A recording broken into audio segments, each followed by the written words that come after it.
All right, and welcome. Hopefully, everybody can hear me. Welcome to another episode of Politics and Wellness. I am your host, Captivating Christian, and of course, all of you are my co-hosts, along with the illustrious brother Nate. Let me know when you're ready, sir.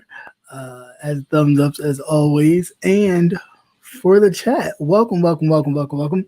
It is a pleasure to have you as always, Auntie Melissa. Hey, how you doing? Now you can get some sleep, and thank you for waiting up to just hang out with me for a moment. Patty Duke, say my name, Patty. How are you? And Paige Nicole, welcome. Nice to see you. Let me know when you're ready, sir. I didn't see your little. Okay, I didn't see your little signal. I ain't just want to tell you. Yeah.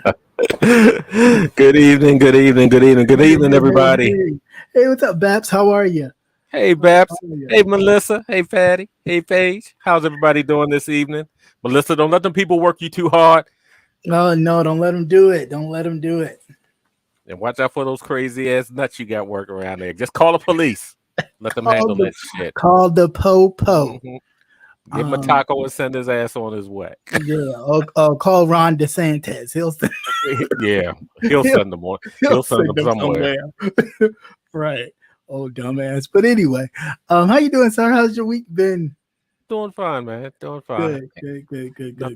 Nothing exciting going on, thank goodness. Good. Okay. Well, that's good too sometimes. And how has yours been? It's been okay. Trying to get into the swing of things. I started back with the midday news a little bit. Don't get too get too attached. Don't get too attached. No. It's just I think I'll take your advice though and maybe cut it down to about 3. I was like, my goodness. I said, you ain't gonna give a shit to talk about. You running up all the good stuff. Well, no, I that way, because I do like I did before. I would just talk about it, then I'll come here and I could just like, kind of either go into detail or just go into something else. But definitely been a good week. So we'll see. Very good, very good. But definitely, what's up? No, congratulations on 500 uploads. Oh, thank you. Yeah, that's right. Because you said something to me earlier, talking about some. I keep saying it to you, and you just like act like you don't hear me and shit. Like, I know you just be all modest and shit. Now's not the time for you to be modest, Mr. Coconut. Well, I'm still humbled. Humbled by it. Yeah, I'm sure you but, are. 500 videos, that is a lot of videos. Yeah, that's a lot of videos. Yeah, and that's a lot of content that I'm sure some people still ain't watched. But you are welcome to go back and check it and watch it and, kind of give your feedback. I definitely appreciate it. And thank you for those of you who have newly subscribed or new watching. Thank you. It is always a pleasure. And you're welcome here, of course, at Cap Hill. And, we like to have a good time, but consistent. Talking about the stuff that matter. And sticking to your guns. Yeah. Everybody can't be a few in there. There's a few in there that that have to be addressed. But for the most part, yes, it's just really news, politics, and what's going on in the world. And we still, cut up and have a good time. And I'm funny, so sometimes it could be funny because a lot of it's heavy. So trust and believe. We try to make light of something that we can. For everybody's mental well-being. Yes, definitely. But hard ass for years, man. Yeah, it has been.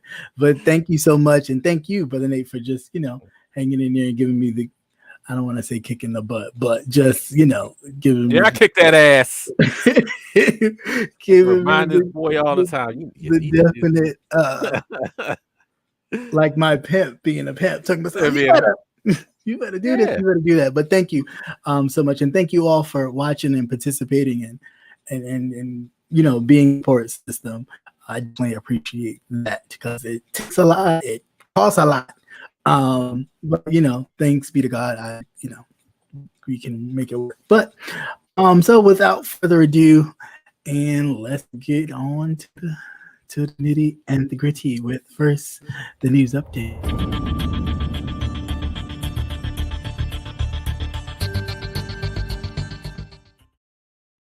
All right. So how this is going to go, mainly because I talked about a lot of this in the rundown. So we're just briefly just going to go over a lot of the stuff, and you can give your opinions, your views. Sorry, I'll be flipping back and forth to the comments. So just trying to make sure that I get everything. But there has been a news update in the case of Elijah McClain, and once I get the young man's picture from all this other stuff I have here, we can get the ball rolling. Now, for those of you, sorry, Brother Nate, I didn't mean to block you like that, but for those of you who may not know, this young man, Elijah McClain, died at the hands of the Aurora police back in 2019 after someone called the police saying that they saw a suspicious person in a ski mask. This young man happened to have, I don't want to say Asperger's, but slightly autistic or somewhat on the spectrum. Yeah, plus he was anemic. Right, plus he was anemic. So there's the reason for the ski mask and things of that nature. They held him down. They even called the paramedics. The paramedics shot him with 500 milligrams of ketamine, which is a strong sedative. I mean, damn near put a horse out kind of sedative. And the young man died of cardiac arrest. They OD'd him. Yeah, pretty much. So what the judge has ordered recently, basically to unveil the redacted, because the coroner's office was trying to release the report, but release it with redacted information. And now that the news organizations have come to the judge and said, hey, there's new reports, there's new stuff that wasn't included that the grand jury knew about, but that wasn't included in the full report, that we want the whole report shown. And the judge said, well, if they try to redact it, he's going to order them to show the full report.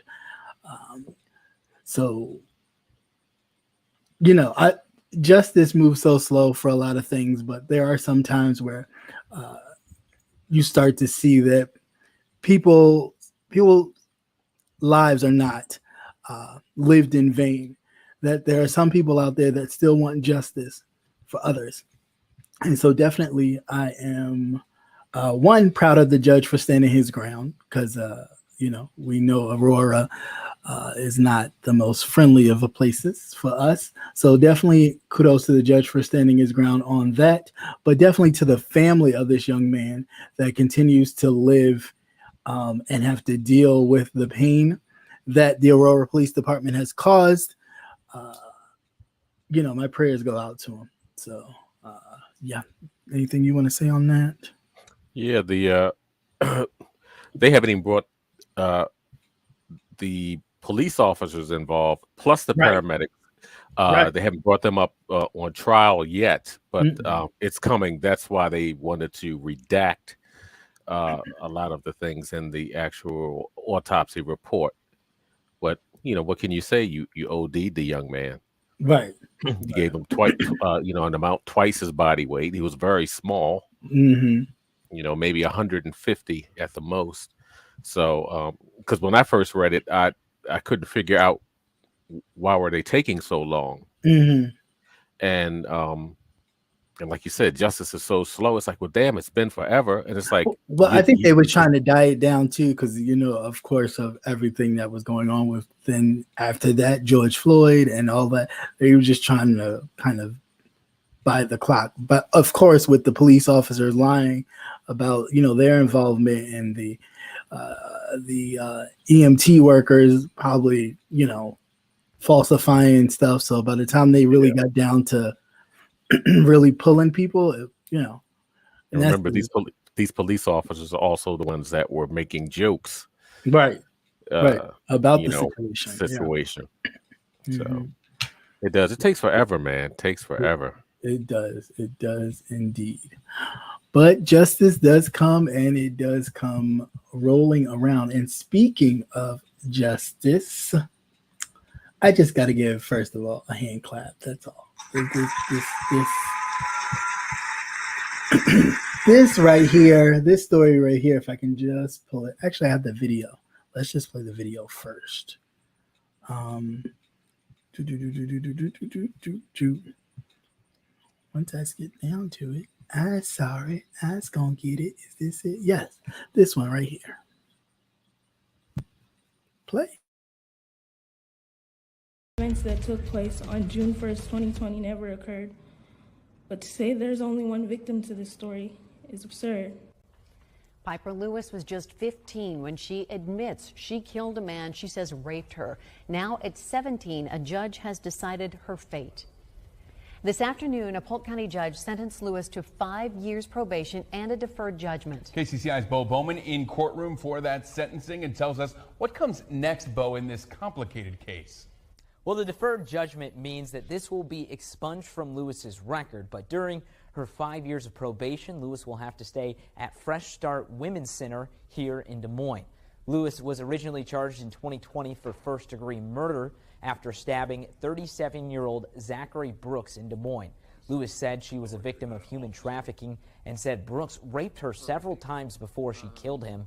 She came to a plea agreement for voluntary manslaughter and willful injury. Lewis could have faced 10 years in prison for each count, but even the prosecution did not recommend that for a sentencing.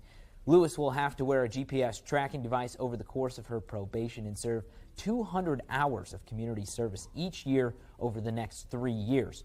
We heard from Lewis today for the first time during the hearing, where she expressed her remorse and her willingness to change. As I grow and evolve as a young woman, I feel for the victim's family. I wish what happened never did, and I truly feel that way. Lewis was also ordered to pay $4,000 in fines. The judge also said she was to pay the $150,000 in restitution to Zachary Brooks' family.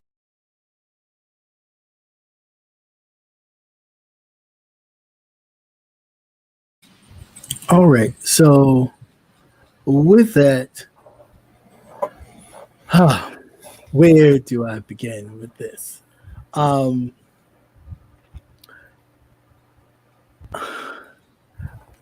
start with the good part first. There was a GoFundMe started by her teacher, and they were able to raise more than $150,000 that was required for her to pay restitution to the family of the person that victimized her. So with the fundraising that the teacher was able to raise, that pays for that. So that part, that this young woman does not have to spend the rest of her life paying the perpetrator, the person that violated her, paying their family for the victim, for the cruelty was done to her. I think kudos to the people who stepped up and did that.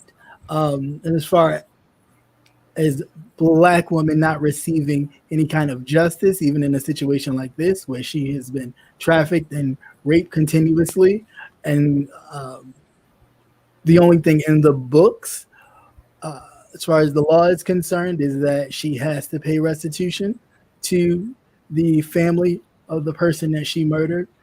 This whole, I want to find forgiveness and I wish this never happened and I pray for the family. That family raised a monster that raped her continuously. I wish we get out of that kind of mentality where we have to turn the other cheek and they can do all types of violence to us and it's okay. But I find that to be ridiculous. But other than that, if she violates her probation in any way, the judge said that he will give her the full 20 if that probation is violated. So that's the part that makes a little for me, because anybody, police officers could get wind of this and do something to where in which it could put her in violation. So I don't trust all that, but this is just a really unfortunate story. It's really crazy, but go ahead. Hats off to the sister. I'm glad she deleted him. Okay. Yeah. When does a victim ever get, any type of so-called justice, even though we know justice is just a word? Well, the other people get justice. The mothers get justice, that's even true. when they do commit murder.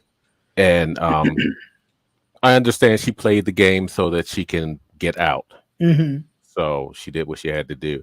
Now, the GoFundMe, that's I think they were questioning it. I don't know if they've changed it.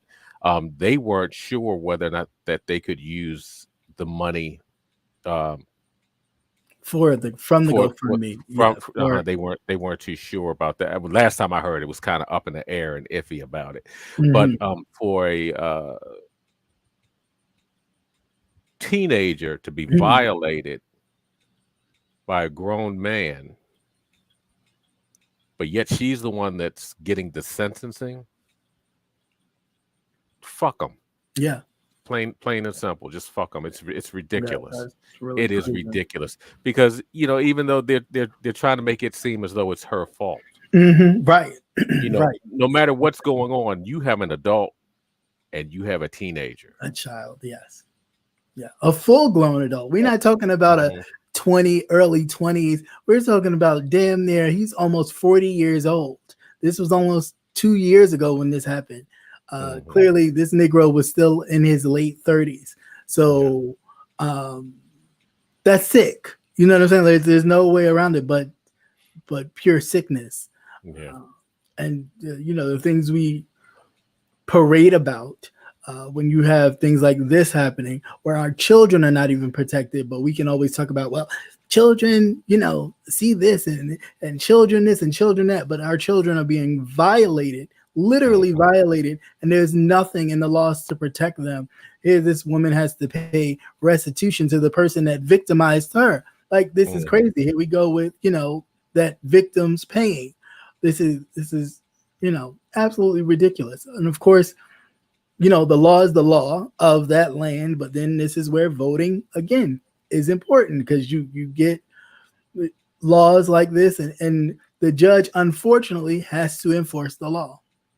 And the law would be because I side-eyed the judge. Yeah, I did too. Before I actually became aware of the rules and regulations of that state. Sure did.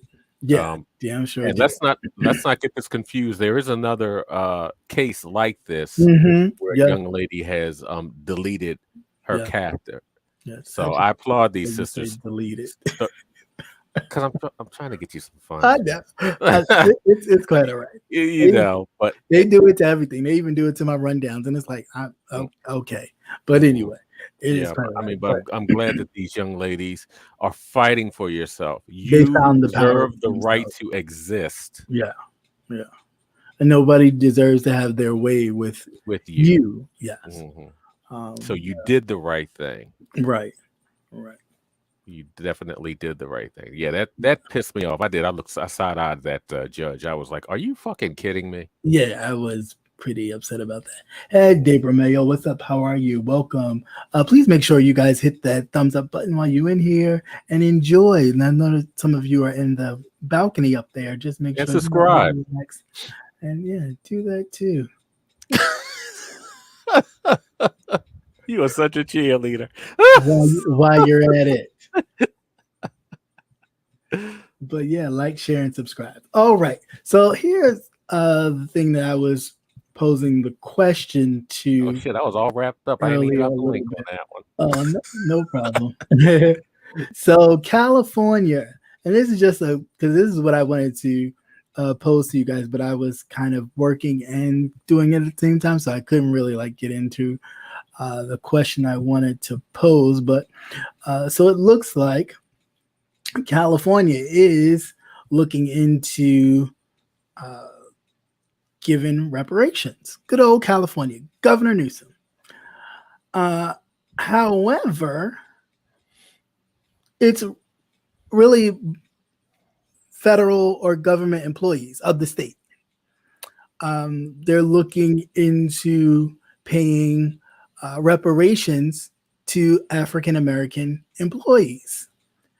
Now, they're going through census, way back censuses in the history books, to determine whether these employees come from enslaved ancestors or non-enslaved ancestors, which would determine whether or not they receive their reparations. And thoughts? Well, you would have to do that, right? Because you just can't have, you have people that have migrated here. So you would definitely have to do that, and it's going to take time because you have to go back through the census, right?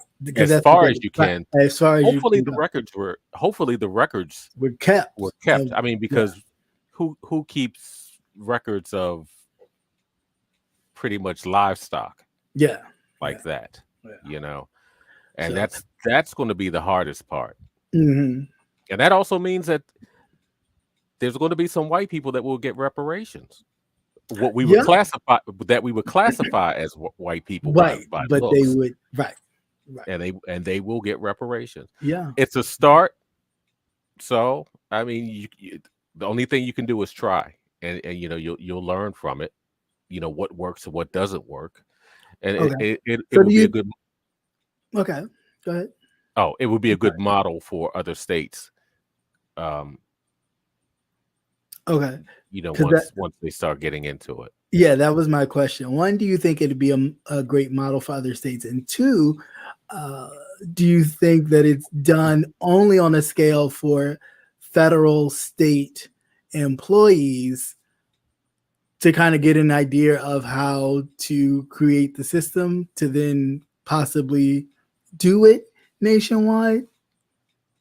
Well, yeah, you're gonna have to start small. So why not start with them? I mean, you're either going to do that or do a certain section first certain part of, well, they start in California. Yeah. You know, a certain section of California. Yeah, You but already you're have only doing you're only doing government employees. So that means, you know, you're private, you know, if you're a private employee or whatever, you're not going to be you're not going included to in this. yet. But there's a lot of information that they already have. So, you know, social security numbers, birthdays, and things like that. Depending upon the branch of federal government that you're in, you know, they do have some of your parental background information too. So you have to start. I mean, you're going to have to start somewhere, Right. and then it would be able to branch out into the private sector, because everyone is going to have that 23andMe and that kind of crap. Yeah, right. You know, if you like me, and I really don't believe in it, because I just don't want them having that type of information, because they could always cross-reference, which they've already done to arrest people, to track people down. Yeah. You know, you have a cousin. You know, it's like somebody's in your family. We know Pookie. He done stole that shit. Now we got him for sure, because we have some. You know, you're close enough DNA wise that we can do this. So yeah, that part is unfortunate, but I you know, I do applaud California for taking that step, and at least knowing that, hey, some justice has got to be served some way. Some reciprocity is in order. You have to start somewhere. You just you can't keep saying, this is what we need to do, this is what we need to do, this is what we need to do. You have to just try and do it. And that's the only way it's going to get done. We're the only group that has not received anything. Reparations. Reparations means repair the damage that was done. Right. Very true. You know, so definitely a good old shout hallelujah for that one. Thank you, Jesus. Thank you, Jesus. Thank you. Just don't pass that plate too many times. Right. Yeah. So for those of you in California, and if you're a government or federal employee, mainly probably federal state employee, then you might be looking at a little reparations. So that's good. Over there in California. Let us know how it goes, how much you get. Right. Please keep us informed. Now, speaking of the bullshit, now here we go with this one. Which one? We got so many. No, good old Texas. Governor Hot Wheels at it again. Now, you know, I hear that remark, Governor Hot Wheels, all over YouTube. It is hilarious. Right. Don't you? I do too. I said, I wonder where you got that from, but you don't watch. So, but anyway, you don't. What else do you do in the dark that no one knows? Right. It is definitely all good. So, Governor Hot Wheels, otherwise known as Governor Abbott, Greg Abbott, out of the great state of Texas, has wheeled his way to a new kind of project. The 1619 Project is a book that basically, or a collection of history that starts from the first enslaved person arriving to the United States via ship, and talks about all the underbelly history that, of course, is whitewashed and not really talked about, because they're very sensitive people and they don't like to talk about the evils that they have done. Well, you've read it, right? Yeah. Mm-hmm. Yeah. I've already. Oh, it's you read it. Yeah. It was enough. It was enough to invoke the spirit of the ancestors. I will tell you that much. Yeah. But that's why they got scared. But that's why they don't want. They don't. Want that. They don't want that to even be taught as any kind of curriculum, because, you know, they're scared about what possibly could happen if they lose. After you read that shit, you would. Yeah, Melissa, girl, they be burning tacos, bitch. I tell you, they been burn that motherfucker to the ground. Straight. That whole street be gone. Trust and believe, if you're not a reader like that, you can. It is on Audible. It is on Audible, and you can definitely listen to it as you're, you know, working, jogging, running, or whatever. But it is definitely a good listen. Don't do that. Go. Light you Don't up do it one. because you might run up on somebody. Yeah. Beat the brakes off them. But we don't condone violence. We don't condone violence. But anyway, so Greg Abbott, in his feelings about the 1619 Project, along with the rest of his white counterparts, and he has decided to create the 1836 Project. And you might say, what is the 1836 Project? Play that number. Captivating Christian, right? Play the number. So the 1836 Project is basically talking about the Texas Mexican kind of war, and basically celebrates white privilege and white what they call patriotism in the United States. It glosses. Well, does it? Please say slightly glosses over the in slavery period a little bit, but it doesn't even talk about servitude. Yeah, like they like to call it, but they don't talk about the Juneteenth, the emancipation of the slave. They don't talk about that in this pamphlet. Sounds like somebody else's pamphlet. That misses a lot of stuff. But and then they don't talk about a lot of the Mexican history that has been added into the United States from the Texas area. They dismiss a lot of the other groups like LGBT, so on and so forth, to basically just talk about white people. But I'm just saying, you had to do that. You could crack open a history book right now, and you could read the same stuff that's on this pamphlet. So I was just confused as to why that needed to be done. And not only that, everyone who's getting a new license in Texas is getting this pamphlet. They're going to be passing it out. Yes. And no offense to anyone that's Jehovah's Witness out here passing out the pamphlets. It's going to be like that. But I want to know, how much did they spend? Oh, that's never. Yeah, but that's never the discussion. We never talk about how much they spend. They always they spend a lot of money. They're fiscal responsible. Remember, I'm surprised they didn't send those migrant workers up to Martha's Vineyard with a box of pamphlets to pass out up there. Oh no, they didn't. He's not sending them there. He's sending them to New York via bus. That they're using COVID money, the COVID relief funds. But COVID relief funds. Was getting the people from there. Yeah, I know, but sending them there on a private plane. Mm-hmm. And the private plane that he chartered. We don't even get private. We don't get private planes. Get Southwest. And spent what was it? 12,000. The private plane he chartered was 3-4 times the amount that an average person would pay for a flight. Now this type of shit is like, what are we doing? No, what is he doing? Well, and why isn't he not answering to it? The actual and just to jump off a tangent real quick, and I'll get right back to it. The police chief of Martha's Vineyard said, "Oh, bitch, we gonna look into some charges because that's trafficking, the same thing that we go after out here. So you thought you was being funny, and you might be looking at some charges." And I think from that, New York is probably gonna be looking at some charges too, because Greg Abbott keeps bringing buses and busloads of people to New York. They just last weekend, and I mentioned this in the story, I think the other day, they just sent a busload of migrants to the vice president's front door, domicile, as Kwani would say, which is ridiculous. And the fact that they heard you had heated floors. Heated floors and fucking heated toilet seats.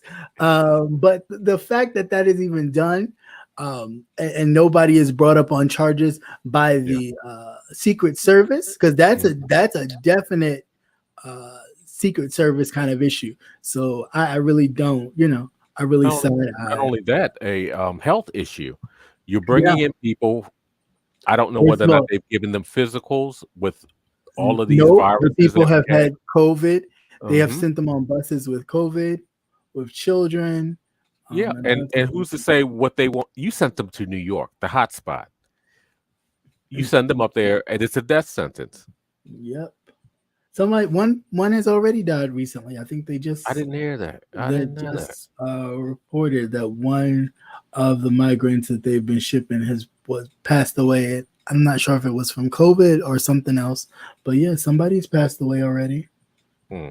Let's see, and you don't know what variant they have. Could be a totally different variant. That's why these people need to be held accountable. Like, enough of this playing politics to show that, oh, I don't like immigrants. I don't like immigrants. Well, but you got enough money to take immigrants that don't even come, that's not even in your state, from a whole nother state, and ship them up to somewhere else. Yeah, okay. Yeah. Florida, when that bill come, when y'all got to pay Disney's taxes, y'all better get on DeSantis' ass. You better get on DeSatan. He's spending up y'all money. All right. So in other news, Mickey on that ass. Mickey on that ass. But in other news, Joe Biden, good old Joe. What has Joe done now? He's been kind of all right. Lucid until this one though. But he said that COVID or the pandemic is over. Don't y'all believe these people? He said the pandemic is over. Get your ass back to work. Get out here and get some of these jobs. I don't believe it is over. Maybe it has, the numbers have kind of come down, possibly. But do I think it's over? No. Oh no. Do I think there's still a lot of people who haven't? Who I can tell you from recent experience, no, it is not over. Yeah, who choose not to do whatever or continue to just be out there all willy-nilly. Yes. People are still dying out here. Mm-hmm. This is a whole part of it, is a ploy to continue to make money, to keep the economy moving and shaking, and people, getting jobs, and you thinking, oh, okay, I can go on vacation and do all this. By the time winter comes, we'll be sitting up there talking about, oh, we back on lockdown for a week because the numbers have went up too high. I'm just not buying it. Oh no! I just had I was just telling you about 3 weeks ago. Had a family friend went to the hospital for a procedure. Did not have COVID. She never came out that hospital, and that's what she passed from. Right. This stuff is very much alive, and it is doing well. It will change. It will mutate. Get used to it. It's going to be like the flu. Every year you get a new vaccine for a new variant of flu, and you'll have one for that also. So don't believe these people. Yeah. These are politicians, and the only thing that they're worried about is numbers and keeping the economy running. And people aren't spending. We're in a recession. Yeah. And people aren't doing the what they deem now as the essential workers job. Who wants to come up there? You have racist white people that might breathe on you. Okay. Yeah. That would be enough for me. Talk about it. So just be smart, people. That's all I'm gonna say about that. Yeah, use your common sense. Don't believe them. Yeah, still wearing masks, and you see what one real dumb person got us. Right. Okay. Got us here in the first place. Got us here in the first place. It did not have to be as bad as it was. No, it didn't at all. If he took it seriously from the jump, one, he probably, unfortunately, sad enough to say he'd still be president, but we wouldn't be in this position right now had he taken it seriously from jump. But he doesn't take anything seriously because he's not. Drink bleach and shining flashlights up your ass. Right. And looking directly at the sun doing a fucking solar eclipse like it fucking. Oh, I'll be glad when he drops dead.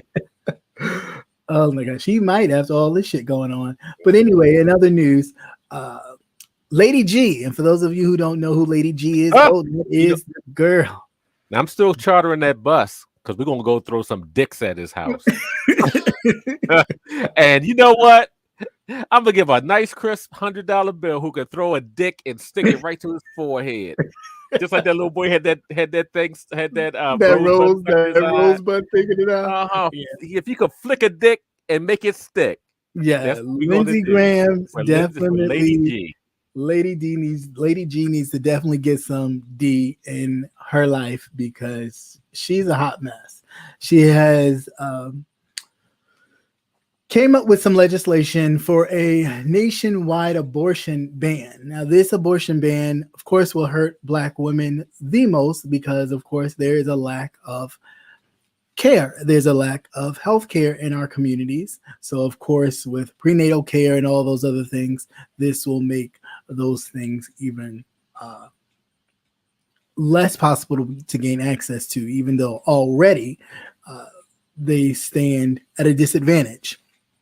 Lindsey Graham, that thing is just this. I can't say nothing else but let y'all know that Lady G. Where is it? Where's my thingy? My video. See, that's God telling me to be nice. But no, here we go. This is Lady G right here. Here in Huntsville, Alabama, amazingly, they have started a gay chapter of the Ku Klux Klan. Oh, it's hot like the Dickens. As I was saying to Brian, and we hate too, okay? But we do it a special way. We do it with compassion. Good morning. I'm with the KKK. We had a meeting and we were talking, and we'd be more comfortable if you guys left the neighborhood.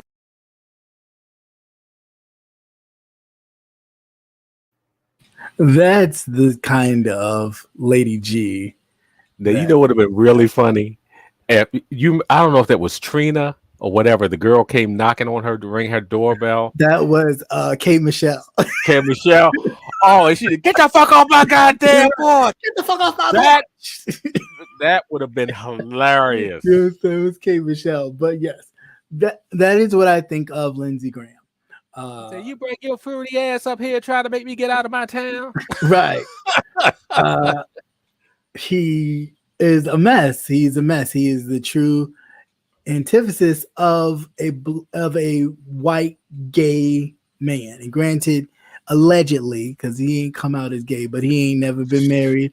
And the word on the curve, measure his in the ass halls of Congress, it breaks the Guinness World Record. In the halls of Congress is that he hires a lot of dates, and they ain't women's. So women's. Yes, he ain't been delivered. He don't like women. Oh, but he was taking deliveries. Right. He take a lot of deliveries. He, from the word on the curve is he's a size one. So yeah, I just I heard that wasn't good for you. No. He probably already walking around with a bag, and it's not a purse. Okay, it is not a Gucci bag. And a Gucci for his Gucci. It's not a Gucci. Okay, he's got a Birkin. It ain't what you think. It's a big old bag, right? He needs a big old bag. It's a lot of shit to carry. So so basically, yeah. This is what this vote in this 2020 midterm election is so important, because we need to make sure that our women are protected. All right. So all jokes aside, this is about women's health. As a man myself, whether it be gay, bi, whatever it is, I don't have a right to tell a woman what to do with her body. Only women have that right. And so for any man to think that they have the authority to tell women what to do with their bodies, it's absolutely ridiculous. If I ain't married to her, even when I'm married to her, I don't have a right to tell her what to do with her body. But that's that whole, kind of male chauvinistic hierarchy type situation. Got that right. But which is absolutely stupid. At this day and age, if you're not comfortable with just being a man and letting a woman be a woman and be an equal partner, then something is wrong with you and you need to check yourself. I wouldn't want the responsibility. I just, it's just really put my own shit together. Yep. let alone somebody else's. Somebody else's to make something work and flow. And they got a lot more moving parts than we do. Yeah. So people of South Carolina, please don't be dismayed or think that this is just, one thing.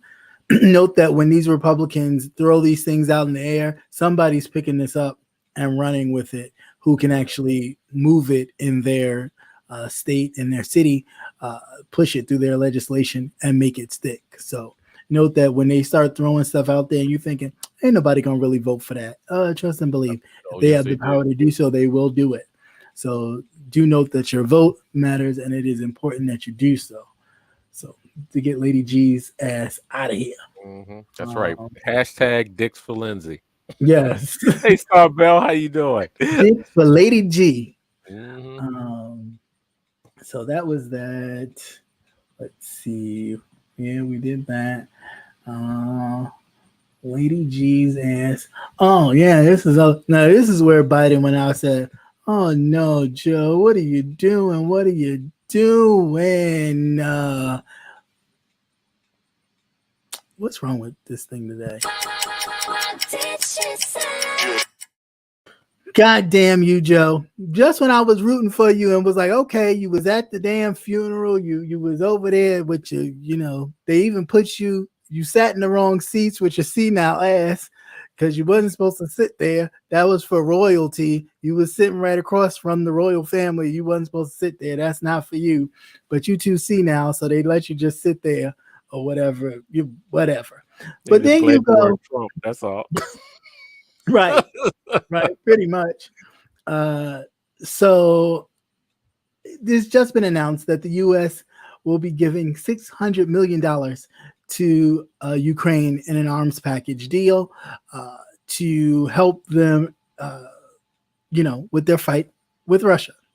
Now, they've had some successes in the past couple of weeks, so I guess they're trying to keep up the momentum by helping them. But yeah, I'm just like, there's a whole lot of other things you could be giving money to, but you say you don't have the money. But yet it always funny, you find money for these Ukrainians. And then I say to myself, Christian, is because they are still white. They're Europeans, but they're white. And that's why they will always find the money in their pockets to give to other white causes. So even though this is white on white crime, this is white on white crime, they will still find the money to support the underdog in a white on white crime situation. Hey, welcome everybody coming into the chat. Sorry I didn't see you because I'm over switching back and forth. But hey, Starbella, how are you? Nice to see you. All right. So yeah, make sure you hit those thumbs up button and yeah, like, share, subscribe, do all that good stuff. But your thoughts on this little nice little small package of $600 million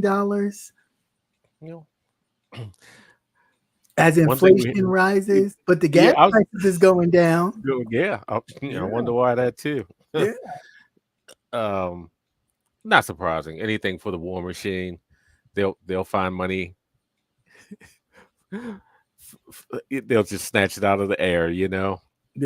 So it's just not surprising.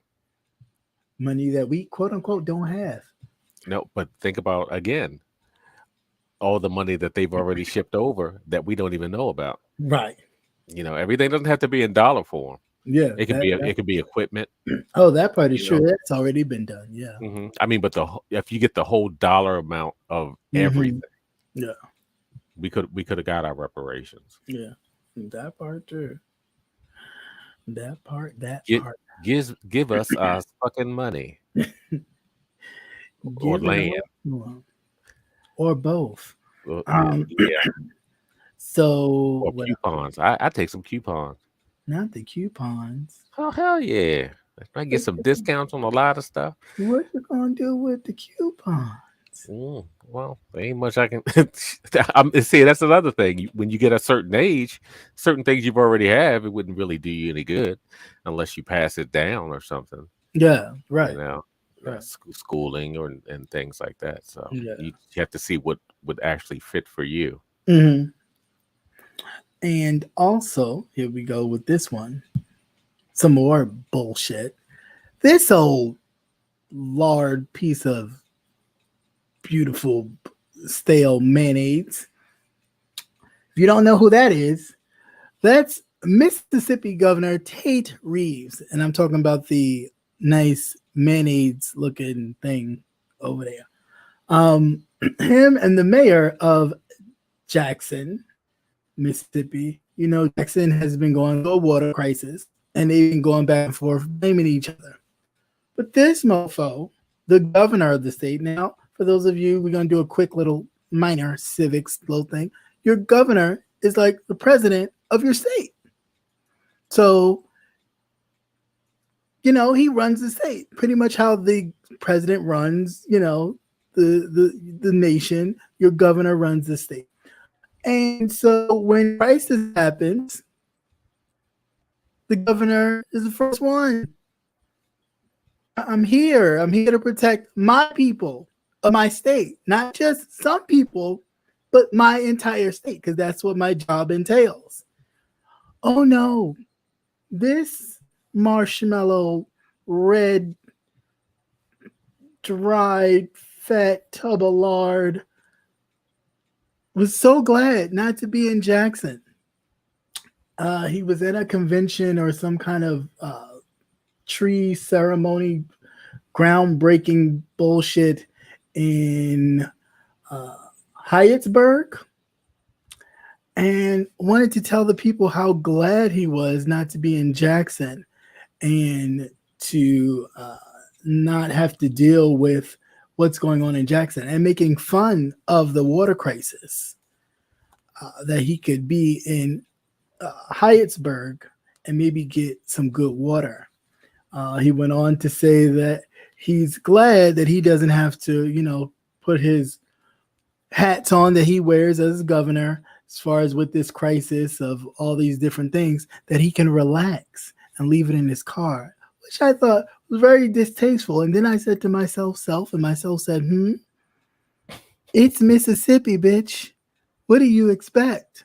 And I said, but it's 2023 almost, goddammit. Like, really? Are we still doing, is that still appropriate for people to say, like, this is not the 40s and the 50s where this kind of... And yourself said, yes, bitch. Right. And I'm just like, yo, this is crazy that we are still dealing with this language. I've watched this over and over. You don't know how many eyes is on the prizes I've watched growing up as a kid. And this kind of language was freely spoken amongst politicians in the South. And the fact that this same language is still being talked about when there's a city suffering with a water crisis that is Black. I'm not even going to say predominantly, because it's like goddamn near 90-something% Black folk. It could have been avoided. It's a sprinkle, right? Which could have been avoided. He's been giving the mayor a hard time because the mayor's trying to keep people, you know, keep the water from getting any worse, trying to clear that up, and then trying to help by distributing waters. The governor has been wanting to stop the situation, not declare emergency, declare emergency, and then take it back. When they're still struggling to try and make ends meet, he's talking about it was the mayor's fault for not letting the state know about the crisis, or, you know, not providing adequate information. But at the end of the day, I call bullshit because, like I said, you're the governor of the state.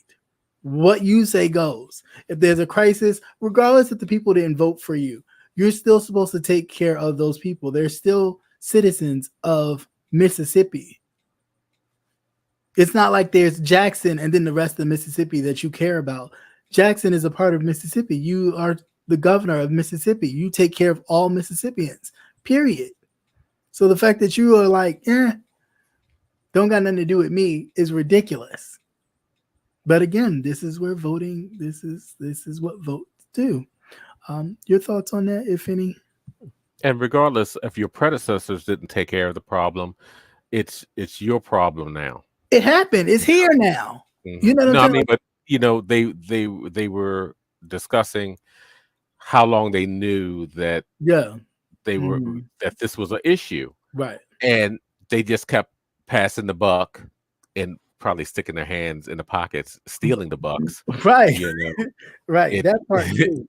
It is your problem now to deal with, and that should have been one of the very first things Especially when you're getting federal monies. You're receiving federal money for this.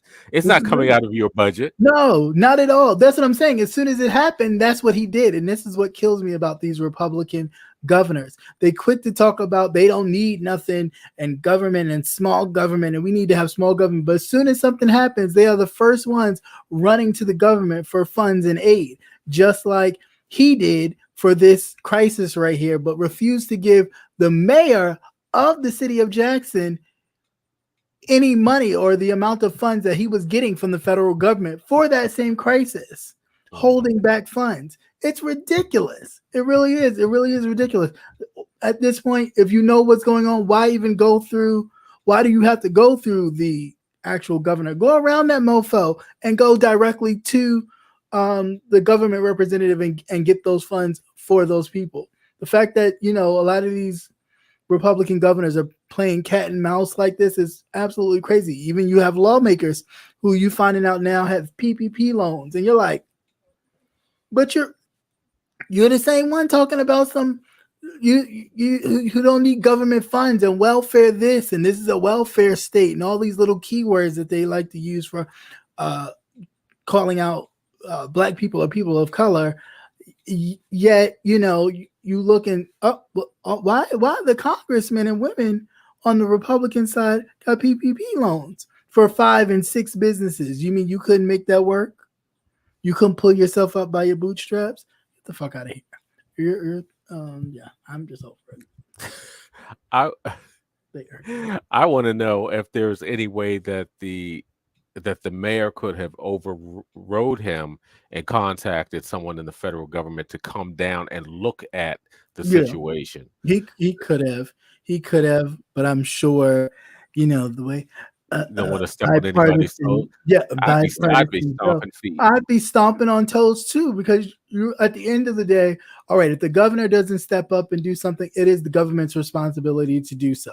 They are still citizens. You know what I'm saying? Like this whole leaving the states alone to their own business, almost treating them like people are refugees in situations. That's ridiculous when they're paying they're all going to be refugees soon. The way these storms are rolling in, you don't have in the United States, you do not have drinking. You have cities with non-drinkable water, right?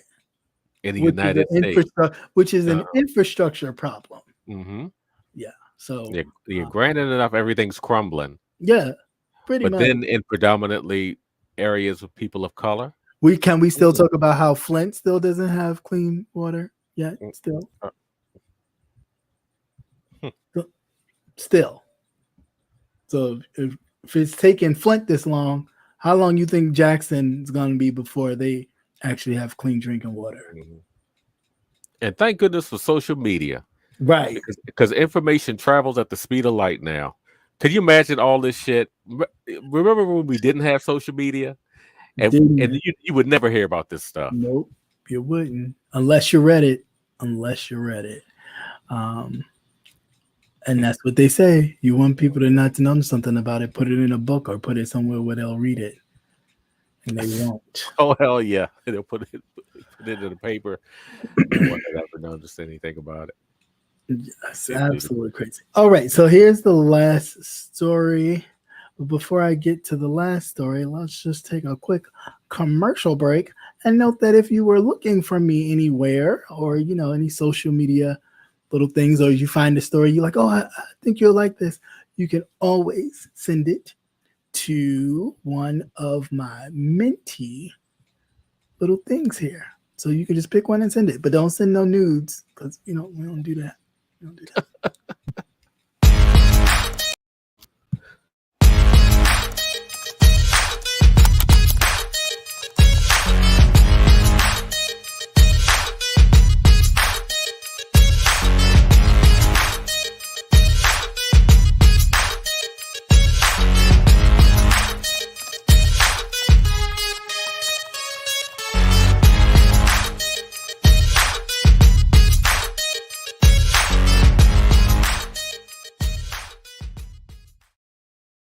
All right. And welcome back. Nice to see you. I had to get my water because, my mouth's running. Come Oh, no drink tonight?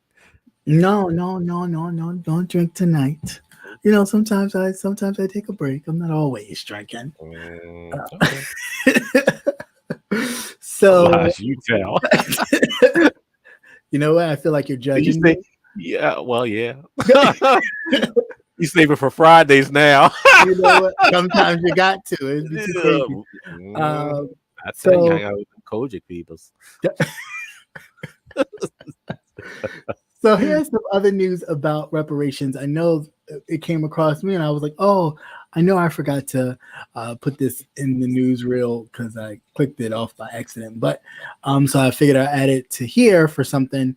There was a movie that Spike Lee did, a HBO special about the 4 little girls who died in a blast in a church in Alabama, in Birmingham, Alabama, actually, in 1963, called 4 Little Girls. Definitely check it out. It is a wonderful documentary by Spike Lee himself. But actually, one of the survivors, a woman right here, Sarah Collins Randolph, lost her eye due to that bombing, because there were other than the 4 young black girls that died, there were many other injuries that people don't really talk about. She lost her eye as a piece of glass entered into her body from the blast from the KKK Klan that put the bomb in the church basement. Some years later, now she's still fighting for reparations or some sort of compensation for the actual damage that was caused to her some 59 years ago. That's crazy. Yeah. And at this point, I'm just like, things like this, the government should just step in. Like, it happened, clearly documented, clear as day. Mm-hmm. There should be something for these victims. But this is why these people feel like they can do things with no kind of recourse, because there is none. There is none. And you're not even giving anything to them now, years later, to all the people are dead or all that bullshit doesn't matter. I wouldn't care if they were on their deathbed. They did it. You know what I'm saying? Like, pay for it. Like that damn woman in the old bitch talking about she's in hospice, and they got hospice in jail, in prison. Yeah, she won't wander off. Where's she going? Put her right there behind bars. That's it. It's just absolutely ridiculous. So I really do hope that this woman gets something. Of course, we're talking about Alabama. So, the governor of Alabama, of course, sidestepped the question about financial compensation 2 years ago and apologizing to Randolph for her untold pain and suffering. Untold? Where is it untold? Oh, I'm sorry. White people don't know about it. Oh, yeah, that's right. White people don't know about other white people who went into a church, put a bomb there, and set it off early Sunday morning while these parishioners were in Sunday school. And these 4 young girls went downstairs to freshen up and put on makeup and talk little girl stuff and lost their lives. Like, ridiculous. I'm just not here for the bullshit. Like, it's just ridiculous that we have to keep having these discussions and then we talk about bringing it full circle about them feeling some type of way about the things that they have done, and we should not make them feel guilty about the things that they have done, but they've done them. I don't care if it was your grandfather or your great-grandfather or your great-grandmother, it was still done. You can't move forward until you address the past. You just can't. There's no way. Your people are violent. You're a violent species. January 6th ain't teach you that? No, Y'all shitting in hallways, but call us apes and monkeys and savages. But you know how much shitting in control hallways. you have to have to shit in a hallway. And shit. You got to have a lot of control. Because I know, as much as I wanted to go to the bathroom or something, or you get the bubble gut, there's no way in the world. You know your asshole clench up like that. You're like, You couldn't pry that bitch open, okay? And then I'm just like, the smell. You had to be really comfortable to have a good bowel movement. Oh to my do gosh. like that. Oh my gosh. Or did they bring it in bags? I have no idea. You know, because they might have pre-pooped. You think? Yeah, I wouldn't put it past them. Maybe they were Jenny Thomas bags. Maybe they were her bags. Oh my God. That cow. Maybe it was her bags. Ugh. Just disgusting. But I really hope, you know, and by bringing awareness to this, maybe someone will read it and like they gave a small donation. And I say small because the amount of lives that were lost to and the families that were lost to the Tulsa survivors. You know, that was only $100 and some odd $1,000. And that wasn't by the government, might I add. That was from people donating to the brother and sister of the survivors of the Tulsa, Oklahoma massacre, that somebody will step in and help this woman out and give her some justice. The sad part. It shouldn't be. It shouldn't. No. It definitely should be the government atoning for stuff like this. And this is where my issue comes when people tell me something.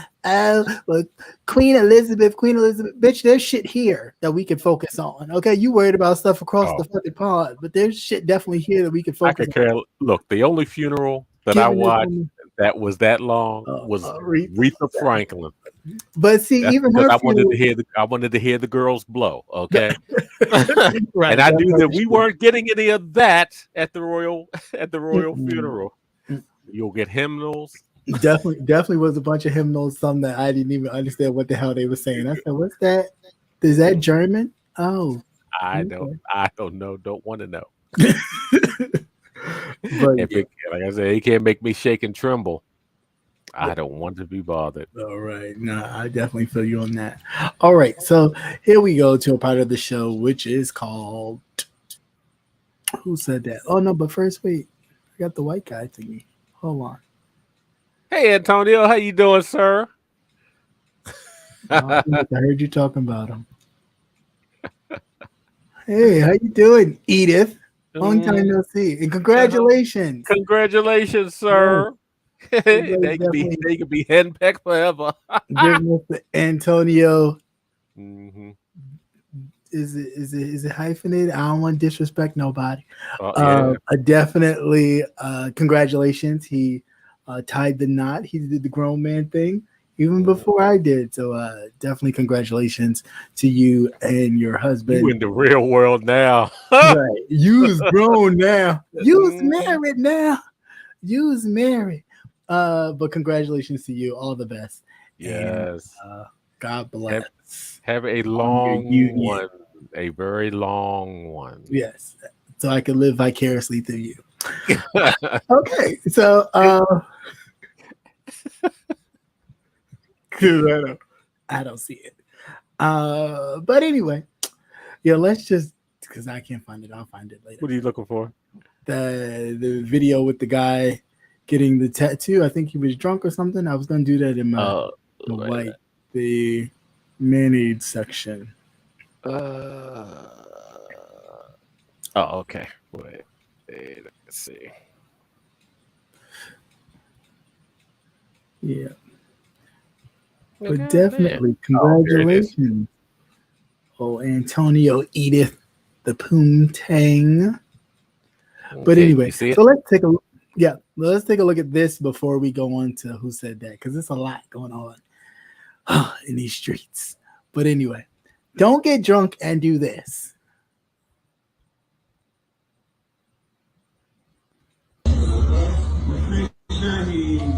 all right, dude? You okay? I'm so comfortable tattooing you, man. I'm pretty sure he... Are you all right, dude? You okay? I'm so comfortable tattooing you, man. So in other words, word to the wise, don't try to get a tattoo and be high as Cooter Brown, slurring and pissing and shitting and whatever else he was doing, trying to tattoo. Please don't do it. Don't It was do a water. He has a good bladder. He definitely has a good bladder. That's just ridiculous. If you didn't see it, he's getting a tattoo. And he's pissy drunk, literally pissy drunk, and he's just sitting there and he's just emptying his bladder, just pissing, and it's falling like the rain. Like the rain. This is some nasty shit. This is nasty. So please don't do it. They usually won't touch you if you're drunk. Yeah, usually because your blood is your blood is thin, yeah. Mm-hmm. Mm-hmm. So I'm surprised that they were actually going to get it done. But she, I don't know. That's how they do sometimes. But anyway, here we go.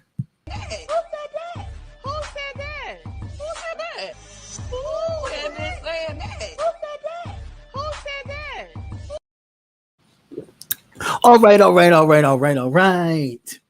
This is the part of the show where we get to let our hair down, some of us, and really just talk about Oh, you got jokes tonight. YouTube stuff and other sports, entertainment, hot topics, or anything that comes across the desk. And of course, I will be dropping. I'll do this now, but I won't wait till last time because it got lost in the sauce, and I didn't know where the hell it went, but I figured it out once I got off with you guys. I'll drop. Oh, you found it later? Yeah. All I had to do was swipe over, and I couldn't. I was like, the hell? So, all right. So I dropped the link for those of you who want to hop on, if you would like to hop on. Oh, I must have to do that thing again and didn't notice it with the Facebook. But anyway, all right. So this is the part of the show where I talk about stuff, any and everything. All right. So first, where to begin? I want you to know I watched all 3 of those movies you sent me. We're gonna talk. Oh, you did? Yeah. Oh shit, you did better than I did. Oh my! What? I watched the Genie one. I like that one. I did. I like that one, and I'm not a love story. Not a love story. Yeah, person. I'm not me either. I'm not a chick. I call them chick flicks. I'm definitely not a chick flick person, but I enjoyed that. I really did. It was kind of a touch of history with a little bit of. It was nice. I liked it. And then I watched Breaking, which I thought was really good and sad and stuff. And then lastly, I watched Invitation. Now, Invitation, something else came up, and I was like, I've seen this movie before. Then I had to click the other one, and I was like, okay, I guess this was what he was sending me. That was good too. That was good. So anyway, let's first get this YouTube garbage out the way. So excuse me. Where do I begin? So it looks like there's some blood on the streets. Apparently, Olivia the Oracle is going after Weezy Jefferson. Yeah, they're at it again. Yes, the invitation was good. Great, Shane. Thank you. So I am in the place of I don't like any of it as far as the language, like the F word being used back and forth, regardless of who says it, only because it ushers in others to say it. You know what I'm saying? So you can't, and that's how I feel like even with people when using the N word. And sometimes I even have to catch myself because sometimes I'll be playing, but I'll be like, oh no, because when you say it and then other people hear it and then they say it and you go, oh no, you can't say that because if you say that you'll be this. I'll look at you this. And it's like you have to be mindful that you are ushering, when you're using it, you are ushering a something to be used. And the person, you can't tell the person how to use it or how to, if you say it and they around you, they feel like, yeah, I could say it too. And that's not, it's not really good all the way around. But I digress. I just, there was this conversation about homophobic, right? And the conversation, the bit and pieces I heard was good until, of course, people wanted to pick at something she had posted in her community wall. And granted, people post a lot of shit on their community walls. That's what it's for. It's for them to express themselves, whatever. And at the time, that may have been a view of hers. And, people have a right to not like certain things as long as they're respectful. I just really don't, I'm not a person of, oh, you gotta like me. No, but you gonna damn well respect me. You don't have to like me. I don't give a damn if you don't, you don't like me, but you're definitely gonna respect me. And that's it, point, period. There's no getting around that. So this whole thing of somebody having a viewpoint and people feel like, oh, that's problematic or homophobic, but that's their opinion. As long as they're respectful, then all that other stuff, you can listen to it if you want to, or throw it out with the bathwater. It's your choice. I think we get too caught up in a lot of that, but then at the same time, when people in the community use it amongst each other, or when they're going after someone they don't like, and it's, oh, you're this type of F and you're this type of this one. All you do is the people that are watching that may feel a certain type of way, you just give them the thumbs up to then say it to you, and say it. Yeah, because they feel as though they can use it.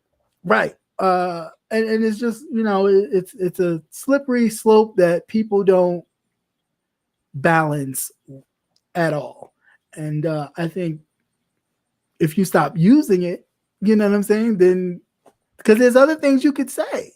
I just, I really just don't think that's something like, oh, you gain points because you're using that, or you're calling this person that derogatory. There's other things you can say. So I don't know, but it is what it is. People are gonna pick sides and go with this one and go with that one. I mean, the funny thing is people sit there and talk about looks, like I look better than you at 50. Look where? I mean, she's a woman. You know what I'm saying? Like she's a woman at 50, that whatever it is. You're who you are at 50. And believe me, it all slides. The more weight you have, the more gravity just takes toll. So, be glad you made it to that age, because you especially in certain situations, there are a lot of people that didn't make it. So they're like, what the hell, like whatever. But I guess anything to sell, anything to make a coin or get a check, but whatever. I know it's just so many other conversations we could be having to bridge that gap between the two, so much more than just always creating a divide, which I think is unfortunate. That's all I have to say about that. Yeah. I think certain conversations, when you're in a group of people that aren't your close friends, it should be pretty much PC. Yeah. I mean, and even if you're going at somebody and it's like, all right, but you don't have to go there. You know what I'm saying? Like, you don't have to, there's choice words you can say. You can talk about other things. You don't need to go there. I think in going there, you open it up and people go, oh, but you can't tell me how to fight. But you should know how to be a mature adult, though. Like, you know what I'm saying? Like, you should know how to do that. Like that that's not saying, oh, you tell me how to fight. No, it's just telling you how to be a mature adult. And granted, I could dislike some people and have some choice words and don't have to use those words to Well, you know, those are the words they're going to go for. They're going to go for the quick hits. But I mean, come on, like it's just for straight people. You calling somebody who happens to be a part of the community. What do you do? Okay, like I mean, if you really think about it, you're like, let's face it. Let's face it too. A lot of people in that sector, because we're not the beef sector. There's a lot of people in that beef sector that don't know how to beef. Yeah, right. Dude, that's my point. That is exactly my point. It's like you're not beefing for real. That's not, you know, it's a whole different thing to it. You just throwing shit at the wall, seeing what sticks and stings. It's not real beefing. Real exact beefing is when you actually going at stuff you see, going at stuff you know. You're not just throwing slurs and things out there like, ooh, that sound like that. Like if you're a good beefer, if you're a good beefer, you have done your intel and you have watched. You have took your notes, and it is an art. It is just not seeing someone and calling them whatever. Right. It's definitely not. So yeah, I don't know. Just using general slurs. Yeah. Because that's what it turns out to be. Just because that's the only thing you really know. You really haven't done your homework. Yeah. So hopefully that dies down soon. And then it's always oh, you've never liked me, or this one's never liked you. Truth of the matter is, most of y'all don't like people anyway. You only like your subscribers because of what they bring to you, whatever that is. But most of you don't like people, and you use this as the cover so you don't have to interact and meet people. This will keep your distance, and it is what it is. So this one didn't like me. Come on, you really never liked the person. You tolerated them or whatever for the situation was, or whomever y'all was agreeing to gang up on or talking about, kind of ushered in this whole sense of camaraderie. Well, you don't like her, I don't like her either. Let's go over here and talk about her. You know what I'm saying? So now that's over. That's died down. So now it's like, okay, let me really get to it. I don't like you either, and it's fake. So it's just real ridiculous. But anyway, look, knowing all their asses need to be rested up because winter's coming. Right. Now your ass should have been running up and down the street and getting some sunshine. That's what you should have been doing.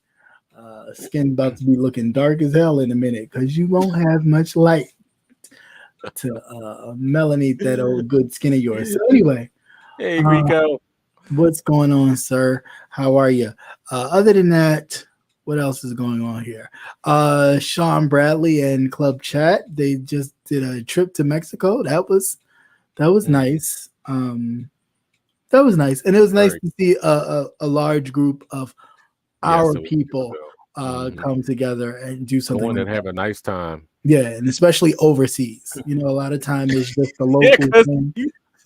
You fuck up over there, they're gonna keep your ass. It. Right. It's called passport. It's called clank clank. It's called give us free. Y'all be sitting up there like Brittany. Don't fuck around.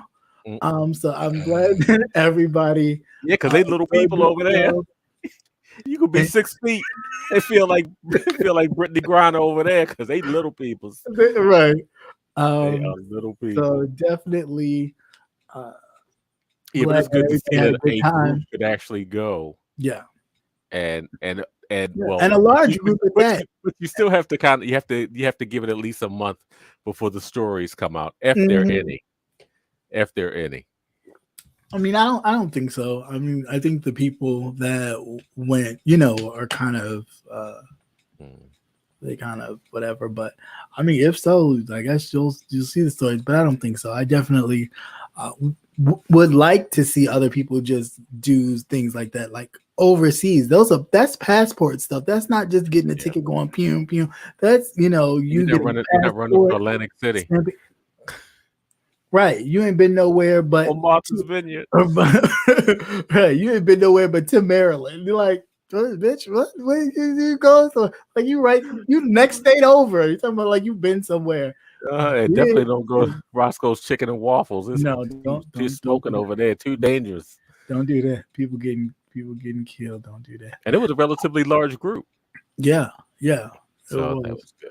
A lot of people. So that was good. As far as people watching and then people having stuff to say and this whole thing, why you just can't either celebrate people, even if you don't like them for what they're doing, like as far as accomplishment, or just don't watch. Find something else to talk about. It's a lot of other stuff to talk about. Yeah. I don't get that about people. Why talk about something to down something that you haven't done, that you haven't accomplished? Then you do it. Keep your mouth closed and work on you doing something for the people that are in your group. Yeah. I don't get the point in that. It's just like, okay, somebody took the time to put something together. That's not an easy thing to do. And they definitely need some more stories, because how many times are they going to recycle that Vegas gate? This is what I'm right. This is what I'm saying. It's been 6 years now. It's been forever. We're still talking about Vegas. You're still talking about this one. You're still talking about that. It's like, let the shit go. Mm-hmm. Let it go. I feel like what's that bitch named Elsa? Let it go. Let it go. I just feel like we still talking about the same shit over and over and over and over again and over again. And then it's like, well, this is new. Nobody ever said this. And it's just like, well, the people that's been here the longest, we already know. And we don't really care to hear the story over and over and over again. Because the reality is we were watching. We know who was the first one that came back from the trip and opened their mouth. Yeah. And started talking about people and situations and how things was. We were watching. No, but the thing is, they just kept recycling it as though it just happened last week. Yeah, but that's, just for stuff. I guess that mindset is there's some people that don't know. You know what I'm saying? But the reality is, stupid. But shit, you can go back and watch it. But you can go back and watch it. You know what I'm saying? It's like you sitting up there trying to make sure that you make yourself look a certain type of way, when I can really go, if I wanted to, which I was there, so I don't need to go back and watch it. But you can go back and watch it and go, oh, well, that's not really what happened.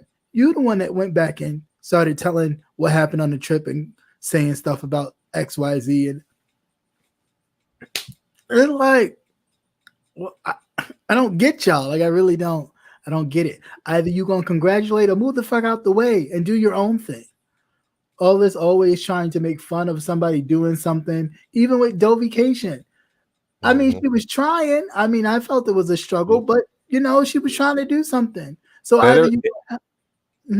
Oh, go ahead. I was going to say, if it would have been nice if they'd have got that off the ground, because that would have given them something else. Yeah, right. Giving them something else to talk about. Of course. I mean, personally, I'd rather you paid your rent and stuff and got that squared away before you have a vacation. You never know what scam was a coming. Motherfuckers are creative. It was like, girl, what you was gonna do? Stay in the Airbnb after everybody left? Yep. And be like that one, it's squatting. You can do that, right? That one lady did the thing. She was Airbnb-ing her place out, and she came back from vacation or whatever, and the lady was still there. And she was like, kick me out, call the police. Oh, I'd have stabbed her to death. Because she was there I think she was there more than 15 days or 30 days. But yeah, that bitch was walking through the house, slamming doors, and she sit up there just video her. You see this lady? Supposed to be out here doing something. She just walking through the house, getting stuff out the refrigerator. I said, well, goddamn, this is crazy. Oh no, that'd have been blood all over that place. Yeah, that's all just crazy. Over that place. Hey, Lindsay, how you doing? Hey, Lynn, how are you? Instead of just supporting, that's it. You don't even gotta like to support. Like, I don't have to like you per se. To support whatever you're doing. If it's something different, a new venture or whatever, cool. That's what we should be doing. I mean, we quick to jump on the bandwagon to come together to attack someone. Why can't we do the opposite? when there are things that actually show us in a decent light, or show people actually doing something with their group of people. I just don't. But that would have been a nice way to relocate to somewhere else. He always wanted to go, go someplace. Is go have a whole group. Y'all go there. You check the place out, and you just don't leave. Yeah, that's it. That's all. No, I don't know how you go on a vacation and your rent ain't paid, but a lot of people do it. You'd be surprised. Yeah, with no problem. And you know what? With no problem, lights ain't paid. So they just come back to the dock or whatever it is. Some people don't care. They had lights when they went on vacation. They're not going to turn that shit off over there. And had a good time. Might as well enjoy yourself. Right, might as well soak it up. Soak it all up. And that's just crazy. But yeah, so that was that. What else got going on here? What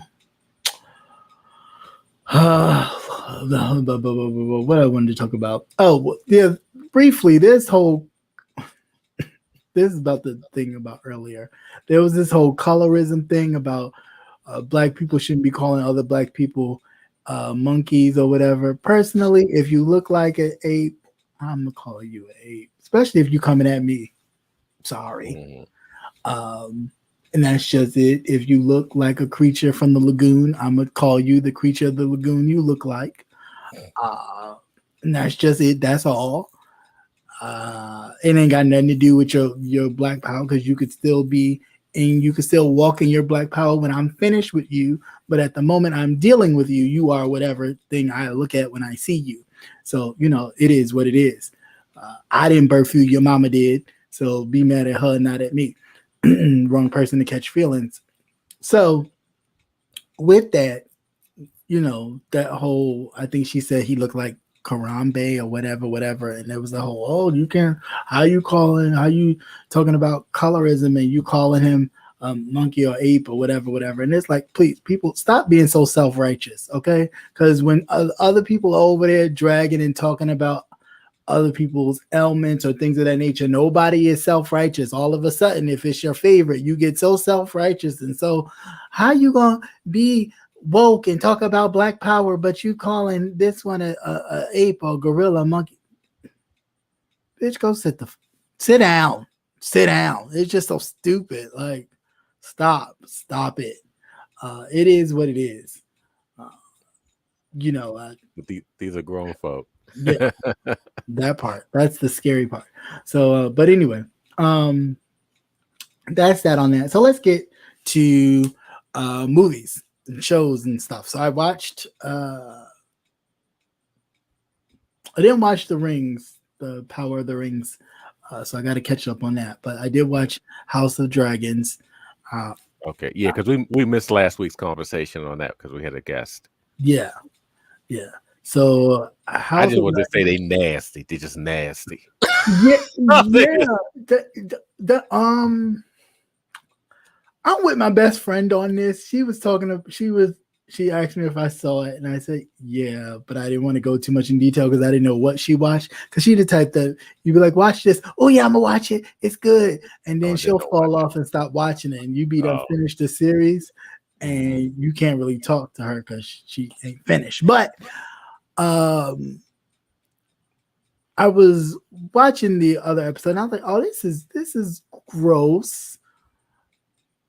Because of course the actor is not a child, but in this scene period, she is a child. Is this the brothel scene? Yes. In the brothel scene and all that, she is a child. But you know what it is too? When they made the time jump, which is what, roughly 2 to 3 years, she physically didn't change. That's what it is too. Right. She pretty much stayed the same. Right. And I keep forgetting, she's what, 15, 16 roughly? Right. She's 15, 16 right now. And that was considered almost an old maid back then. Which at that time was considered, okay, you grown and ready to party. I'm just worried about the uncle. This shit was just nasty. Yeah, but then that was totally disgusting too. But then I saw the angle he was going. to just mess up her birthright, so therefore he would inherit the throne. At least that's before the babies came. So and that man, the poor king, they just killing him softly. And I'm like, no, you don't see the shit. That's the royal syphilis. That's what that's. Yeah. You saw that? You saw his back. Oh my god! And his arm. His fingers are falling off. I said, what the fuck is going on? His face is looking all bluffy and bloated, and it's probably syphilis.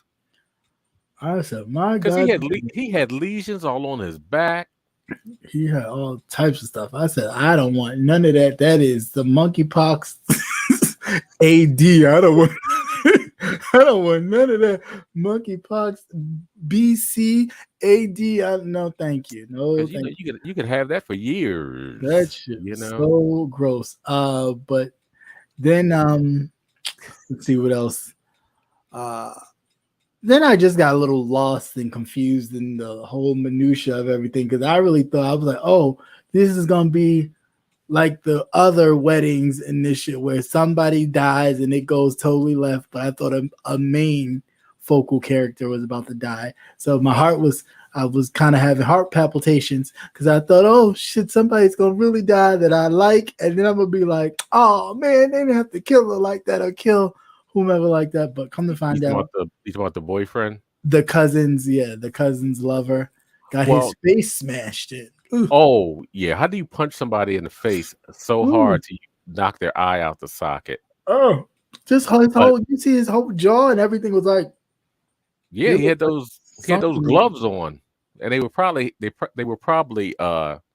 meshed gloves with the chain link or whatever in it. Mm-hmm. I mean, I was like, what the hell? He said that was bad.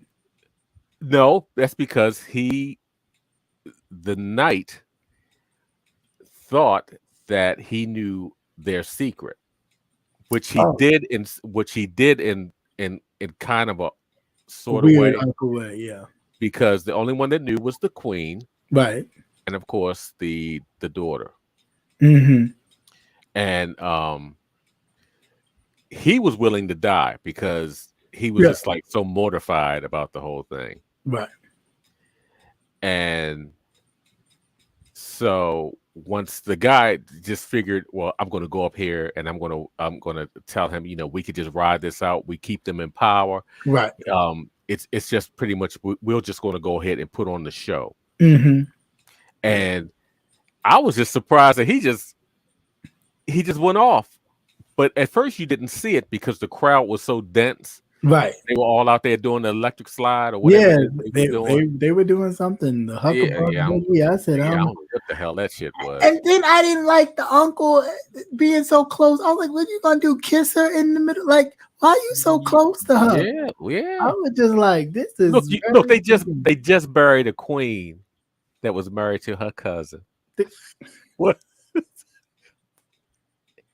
It's nasty. Yeah, that part. But I'm sure too, if you go down south, it's pretty much you gotta be here because you know how that shit is down there. So gross. But yeah, I was just a lot of it was a bit like Papa was a rolling stone. Just rolling over stones. I don't know what the hell this is. But the knight was so mortified. Yeah. That and for her to insinuate that, you know what, I would never be able to marry you. Mm-hmm. You would never be my consort or whatever. Yeah. But we can still have this relationship. Yeah. And like he said, I don't want to be your whore. Yeah, but what would he? But initially, what would he be? He doesn't have a station like that, so she wouldn't be able to. She wouldn't be able to marry him. Yeah, in the sense what he wanted. But he was also thinking too that down the line they're going to have to produce a child. Right. That the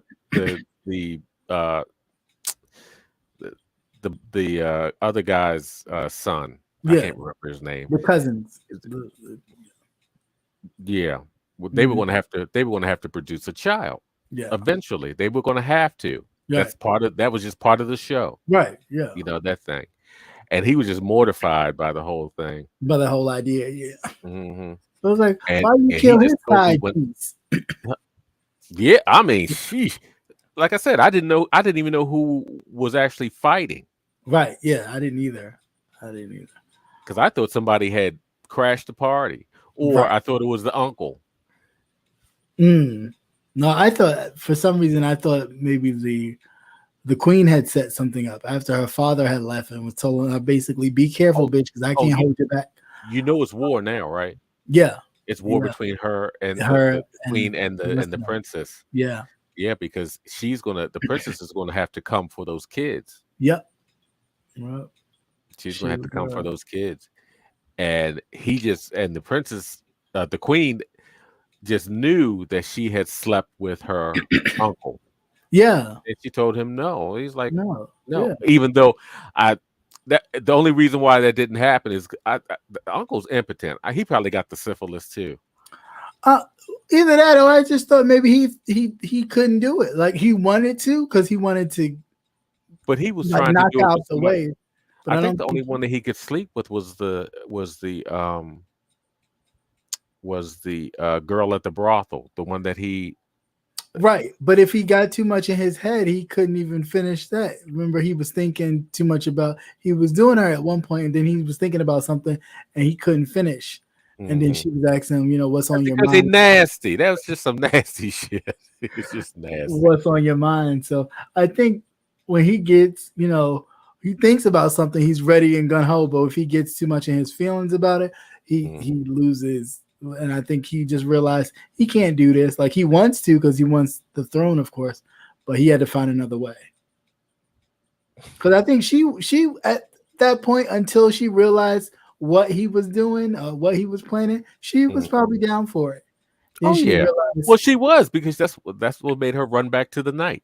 Yeah, but then she realized what he was doing, like what his initial motives were. Once the father came back with the intel, then it wasn't just a piece of ass. Right. Then she put two and two together, like, oh, he was trying to set me up, that mofo. Did you see? Yes, Lynn T, he was. That is crazy. That was father uncle. Child. It's crazy. But he did his actual first wife. Oh yeah. He killed her brutally.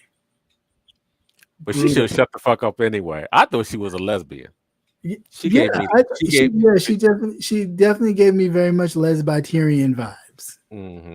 But then she could have just been, the kind of strong-headed. You kind of grow up mostly men, so you have this kind of you have to be strong era about you, and men are gonna just think that they're gonna run over you, right? Men are just gonna think they're gonna be able to run over you and make you do what you want them to do. So you just have this whole thing. But yeah, I mean, granted, she would have been walking around like the dude in the little makeshift chair, but I would have just shut the hell up, because he was walking away.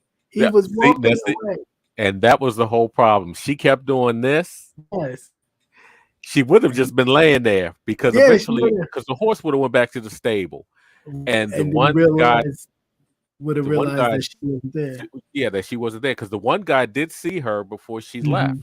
Right. And if that horse would have went back to the stable and she wasn't there, they would have sent people out, and she would have just probably been paralyzed, because she took that full about 2,000 pounds. Horses are heavy as shit. Crunched the hell out of her. Yeah, it sure did. Like, but not more than that. Not more than that boulder did. Straight to the face. So that was totally. So you definitely got to check that out. If you haven't been watching it, definitely check it out. It is a good whole bunch of it. Since you didn't watch The Invitation, definitely check that out. But Invitation was good. I was like, what the hell you got me watching? And then I was like, oh, okay. It wasn't bad. It wasn't chick flick. Because usually that I'll be over it. No, I usually do horror and if it's something really good, thought provoking. I don't usually do Yeah. chick flick. I was surprised when I got the notice about the one for Idris Elba. I was like, well, he's in it. I'll watch it. I'll see what's in it. And then I was like, oh, well, I really like this. I could watch this one again. Yeah, that's what I thought too. It was called 3,000 years or 3,000 something. years. Was it 1,000 years or 3,000 years? But anyway, it has Idris Elba and what is the lady's name? She always plays androgynous parts. Yeah, she always plays kind of androgynous looking. She played, from what I know her from, because I watch it all the time. I even own it. Constantine. She was the angel, the fallen angel. The fallen angel. She was Gabriel. Yeah. But that was very, very good. Yeah, it was good.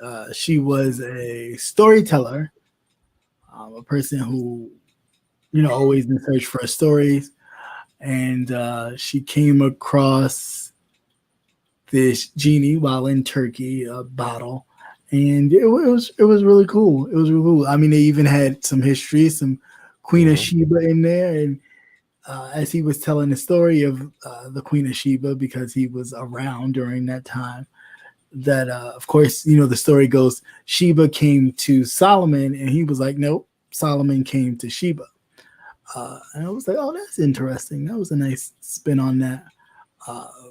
But yeah, there was a lot of other little history things he threw in there. But yeah, and then fast forwarding, because I'm not telling all the business, the genie's magnetic pull and power, how it interfered with all the technology and stuff that we have today, that it kind of obliviated him a little bit. He needed to go back to a time where we didn't have all this technology and stuff to so he could live. Yeah, that was crazy. That was how magic and science kind of collide with each other. Yeah. Because I was trying to figure, I was like, what goddamn, what happened to him? Yeah. I was like, what, you got the syphilis? No. Yeah, Because I don't know what you've been doing. You've been locked away in that bottle for millions of years. And you ain't got no Pornhub. Right. You ain't got no Pornhub. Or maybe he had too much Pornhub because he was out the bottle then. So maybe he watched a lot of Pornhub. He done dried himself up. Well, look how he was absorbing the I guess like learning the language from books. And he went straight for the computer. That was it. That's it. Yeah, like, I found the hub. My goodness.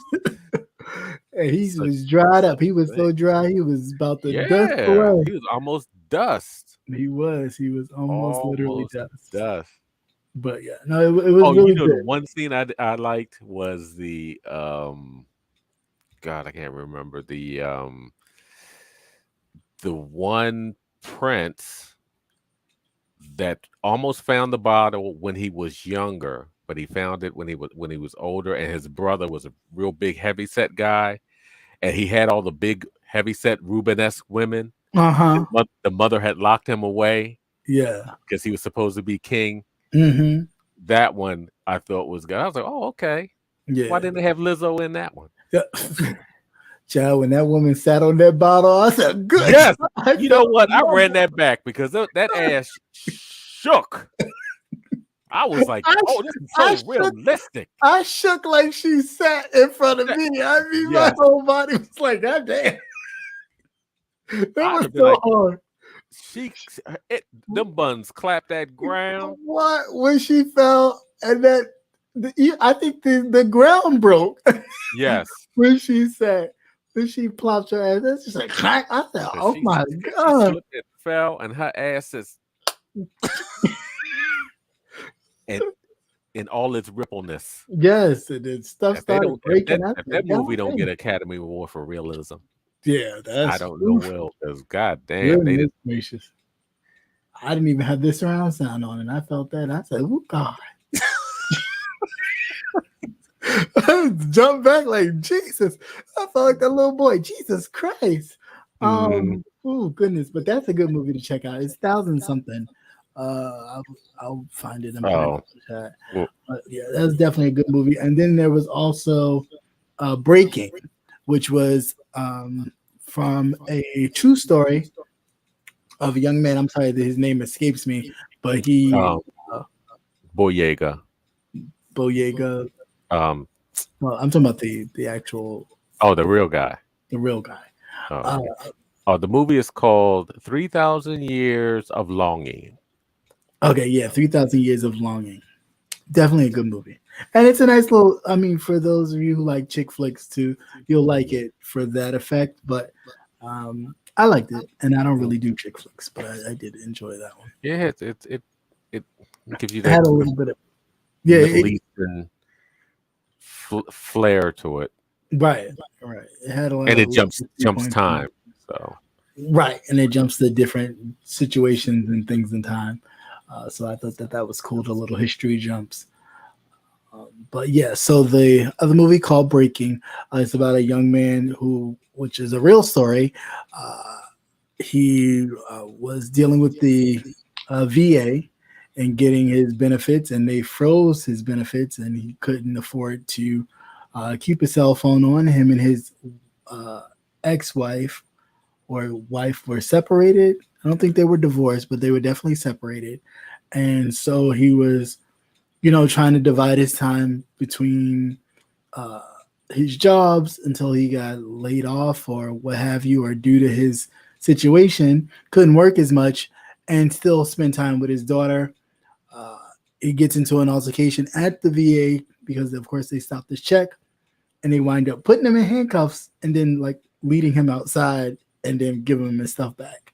So he comes up with a plan to just go into the bank to see if he could, I guess, threaten them to give him his funds back, because he didn't want the money, but he was just trying to, I guess, bring attention to his situation. And it was just it's a sad but very true story of the lack of support that a lot of people get, who after spending the years in the service and sacrificing their own lives for this country, that they come back here sometimes with issues of mental illness, and there's no support given, and they don't take care of you. Yeah. How do you ask somebody to go fight for you and then you don't support them, and you don't support them when they come back? You right. toss them away. Yeah, I really do. So I thought that was unfortunate, and just him trying to get attention was so hard, and even the way they played that. Was it John Q? Yeah, very much in the vein of a John Q, and there was something else that reminded me of too. I didn't think about it. Can't think about it at this very moment, but it'll come to me. But yeah, it's very much in the vein of a John Q type of story, but definitely something to check out. It was called The Breaking. Yeah, that's a little more on the seriousness if you wanted to take a gander at that. But yeah, that was it. That's all I had, I think. I think that was it. Yeah, I'm going to try to go to the movie to see The Woman King. Yeah, I'm going to try to do that. No, I did. Because kids are in school now, so the theater should be empty around 1:00. I seen a little bit of it, but it was freezing on me, so I said, "Oh no, I was going to go to the movies and support it anyway that way, because of course that's what you do." But yeah. Oh, not with all this shit out here. That's not what you do. Right. I mean, you don't go to. I love you, Viola, but goddamn, you go to the separate theaters where you're apart, like with the ones you lay down, like the ones you got the seat that go back. I mean, they cost an arm and them, but whatever. It is what it is. You sneak yourself in. Not sneak yourself in. Yeah. But anyway, also too, though, you want to make sure that your pets are being taken care of, because it's hard out here. If it's hard out here for us humans, it is hard out here for the pets too. So much so that the pets are dropping it hot. So welcome to the Pet Pink. Down in the valley where the girls get naked. If you throwing bands, then you know she gon' shake it. Work hard for the top, can't fall now. But whatever goes up must fall down. What you do when the power out? Kids home, can't do no but scream and shout. We out to the live, but the different.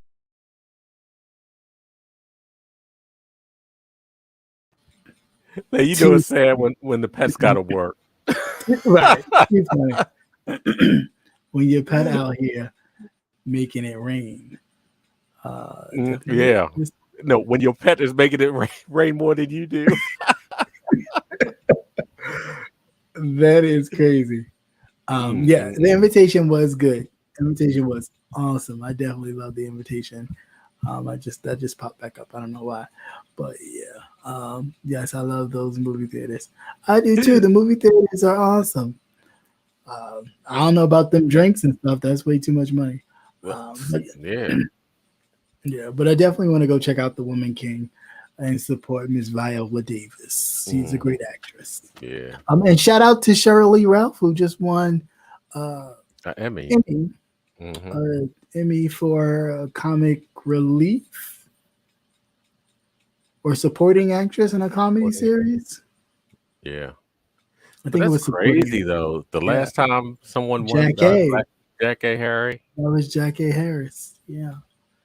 But baby for Sandra. That's the last time she won. Yeah, I was like, what was it, the 80s? What was it, the 80s? Literally the 80s? Yeah, late 80s. Baby.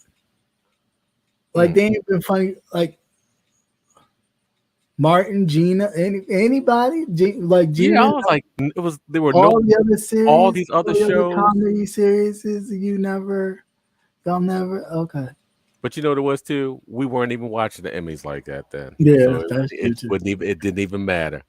I mean, sorry, but I haven't even watched the Albert Elementary or whatever it's called. I haven't watched the show yet.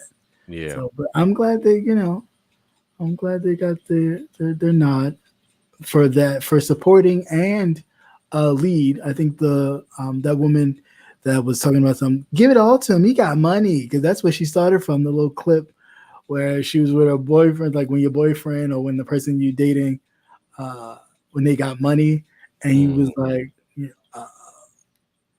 he was ordering from the movie theater. You know, of course, that's expensive, and he was like, make it a large. She was like, a large? Oh, yeah. Money. So that's where she comes from. And to see her now doing, on the TV screens daily, that's good. To let you know that your dreams don't have to die. You know, you just keep pushing and you'll get there. Mm-hmm. So that's definitely what's up. Yeah. Hey, Linty, your boy Nick Cannon just out here shooting up the town still. I thought he would have stopped by now. Chat, did you hear what you call it said? I don't mean to call it Kirk Franklin. Kirk Franklin said, "Let me get away from her. I end up pregnant." I said, that's right. Seriously. Jesus Christ. Like baby number 9. I really don't know what that is. I mean, granted, at the end of the day, even with your situation, it does not help you doing this. Like it does. I don't see the benefit. Granted, the money, cool, but I really think that they're doing stem cell research. I really do. You think so? I really think so. That they've told him that we're doing this, which it would increase his chances. He's having multiple children in such a short span. That say if they kept the umbilical cord cells, because they can manipulate those cells. Right. Oh yeah, that part is true. But and I really think that. Well, look at Magic Johnson. Jeez. Yeah. Everybody else was dropping like flies, man. Like flies, and he went out the country. He said, "Hell with that AZT and all that shit." Even what you call it, Arthur Ashe, and it was like. Mm-hmm. And everybody else was dropping like flies. Yeah. And he went out of town. He did not go to Johns Hopkins. He went overseas because they were actually utilizing. Yeah. They were utilizing medical practices that laws here were blocking. Right. Yeah, that's true. And you've never At seen the him height have a of the flare epidemic. up. Yeah. Everybody else, pretty much, it's very few people that had HIV back then that are here now. You could probably count them on one hand.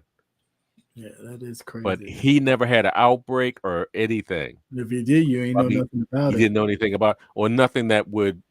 I mean, but he's a big man. You would definitely notice it. Right. Yeah, that's you true. would definitely notice it. So I believe that they told Nick, you know, we could use these stem cells from your baby. We could freeze the umbilical cords or whatever. And utilize these cells because he has what, sickle cell?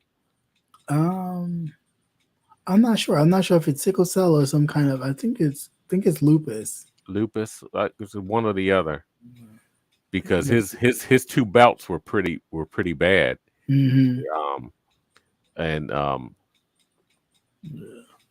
I would not be surprised, but god damn, I'm just like, we just straight up, hi, how you doing? Bang, bang, bang, bang, bang, pregnant. Okay, I mean, yeah.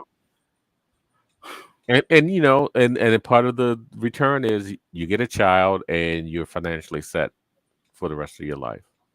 Yeah, because he can actually afford it for now while he's still here. But I'm saying, God forbid if something happens and things turn, there's no guarantee. I mean, granted, you could put stuff on paper, but we always know how that goes. Look at Prince's estate. Look at all these other different estates. Well, maybe he's already blocked out a certain amount of money. Yeah, maybe that can't be touched. This is what you get. But I'm going to give you this block of money. It's all separated. It's no way attached if I should happen to lose my money or whatever. Right. The child, and which is more than enough if you plan it out long enough where the child would receive like a trust. Yeah.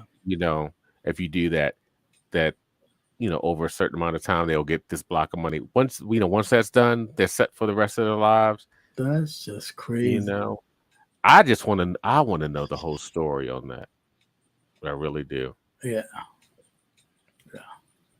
Because there's no way in the world. After 5 kids, you don't know the names no more. You just but this is what I'm saying. Like, there's no way you build a relationship. That's what I'm saying. It's just like you are now having these kids out of selfishness. They're not even out of anything of love. So it's got to be more to it. Either you're having them for reasons of doing exactly what you said or something to do with your health. It's not about you loving kids this much because you can't even spread yourself like that. I must have read that about 3 or 4 times and it just kicked in. He said, listen, he said women sting. I'm over him. I'm on the next cannon. That part too. Not women stink. My goodness. Well, that's what happens when you just be willy-nilly and picking anybody off the street. Yeah, that is true. And knowing him, whenever he flew into town, I'm sure there was a couple of times he just stuck in the town. Yeah. And everybody ain't fresh. They Nope. just try to get a check. Right, stale. It's passing it back and forth between mama. Yeah.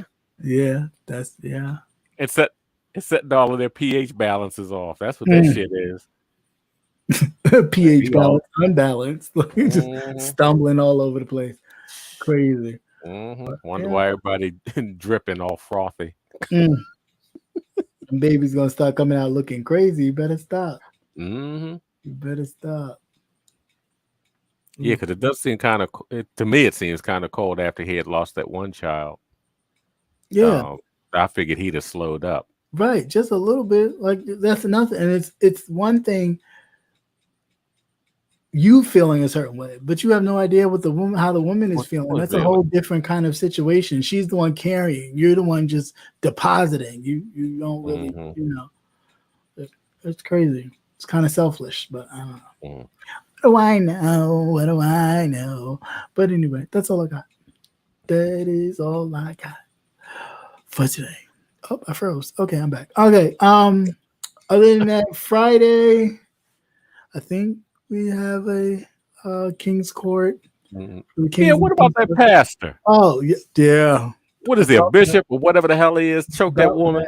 About she got a case now because she got marks. She does. Yeah, she does have a case.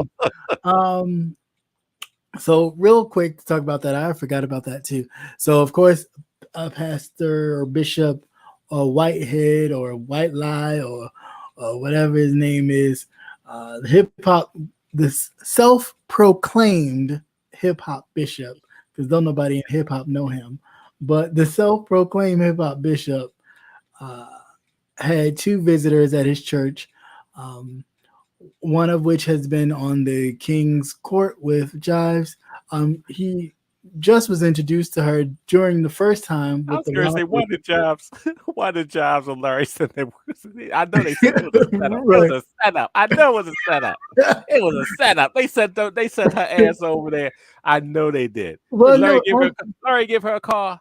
No, Larry ain't giving no car. Sent her ass right up there. Well, actually, no. She was supposed to go.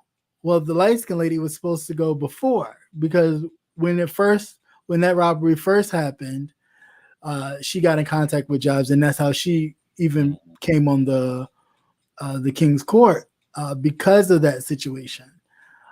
So she was always talking about going back to the church because she's had history with him when she was trying to get help for her son, who wound up passing away.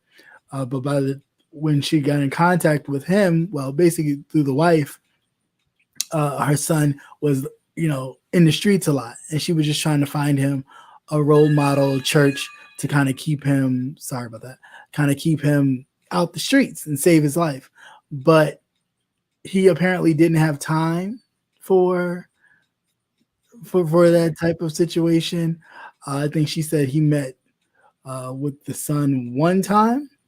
And that was it, but the son wound up. If the church was, he had a lot of time. Yeah, right. Was that what kind of mega church is that? All 24 seats? They were empty. You only had 8 of them full. I mean, first of all, the seats are the same seats that you use in an event space. They're not like church benches, so I don't really understand. But so that's what happened. That's how they got in contact. The other woman, the one he grabbed, I think she happened to, he was doing because he talks about having a real estate business or whatever. So she was interested in his real estate business. She wound up going to one of the seminars and realized, because she said this before, even on Jives' channel, that when she went there and the stuff he was talking about, she already does with the property she had. She thought maybe he had some different kind of insight, something she could use that was different.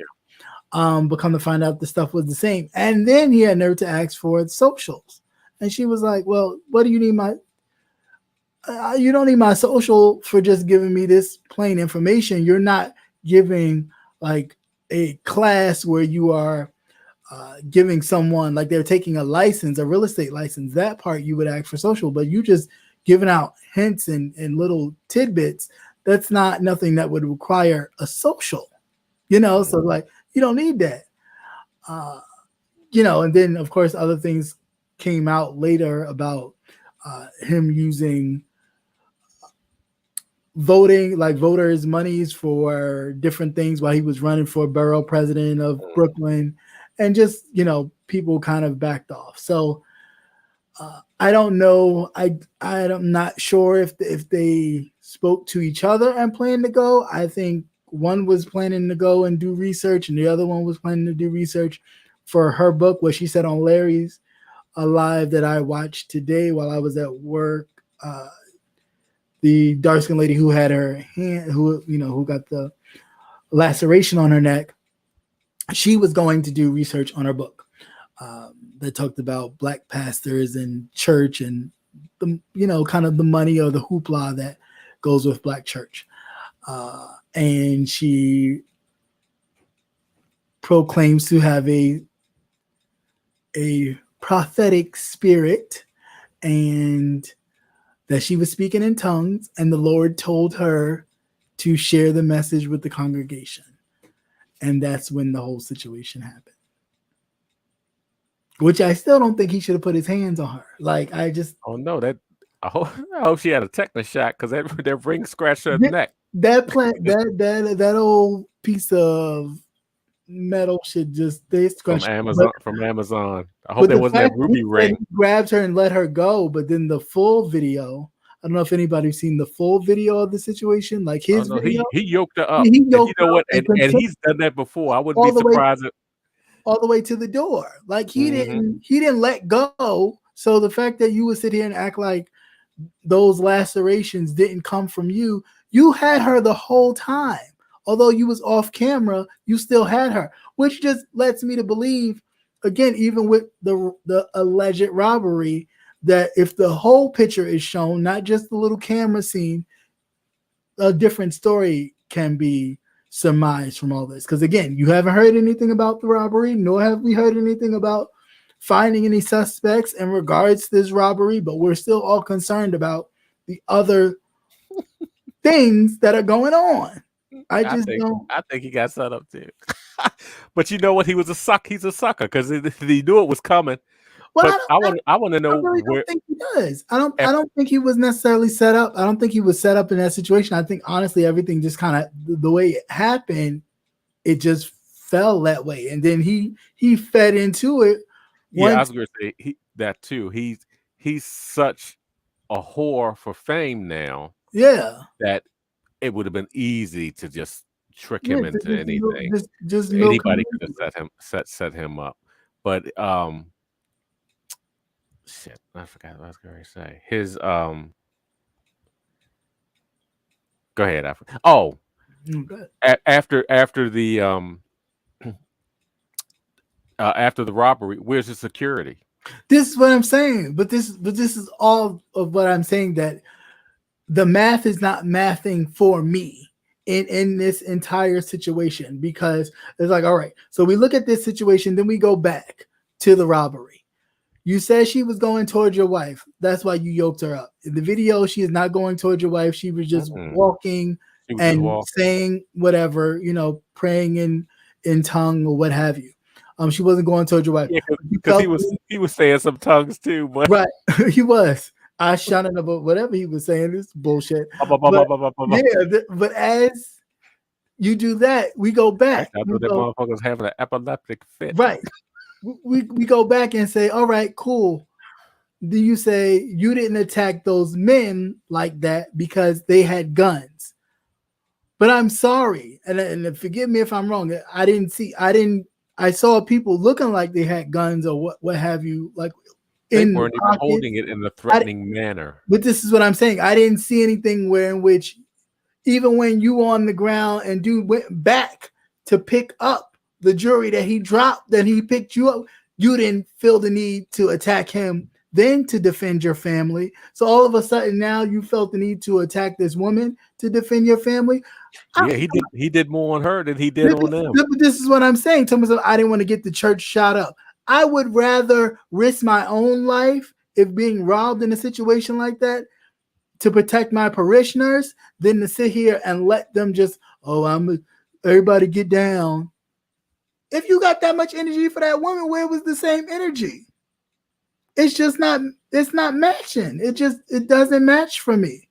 I think it was just another thing to kind of get people talking, because again, every time them two talk about his whole thing, he's right on the hey people, come on. If it was that traumatic for you, all that situation, there's other things. First of all, I'm taking my church and my parishioners and moving the hell out of the situation. Oh yeah, that church would have been closed after that. Why is it still open? Well, first of all, they probably thought it was abandoned because you have a church. Why didn't they have somebody out there pick up all that goddamn trash and use a weed eater? That place looked like it was shut down. But this is exactly what I'm saying. It's like you are sitting here. Oh yeah, we got tons of members, but since COVID, and they don't have a problem with me wearing Gucci and all that. But why are you there? If you have all this money and your parishioners support you the way that they do, there's no reason for you to be there. And after that happened, Why wouldn't you have not moved yourself and the parishioners out of into a safer environment so y'all to worship and not be robbed? He definitely could have saved some money on renting that space. But this is what I'm saying. That this is not. When I first saw him, I thought he was at a pajama party. I was like, what the fuck he got on? But this is right. I kept looking and looking. I was like, are you serious? Oh man. Who's walking around looking like a whole billboard of fashion that the real people would not wear? They wouldn't wear that. I think he had his cousins. His cousins must have made that. It just looks like swap meet. Like nobody's gonna wear that. He came one day out here to the flea market. That's what I'm saying. And if they charging you thousands of dollars for that suit, you're getting head, brother. You're getting head because they don't want to know where all his money is coming from. Robbing people, personally, I think so. Well, yeah. Well, if he's asking for Social Security numbers, right? If people are giving Social Security numbers, the children always scam it. They always got a scam, got something going on.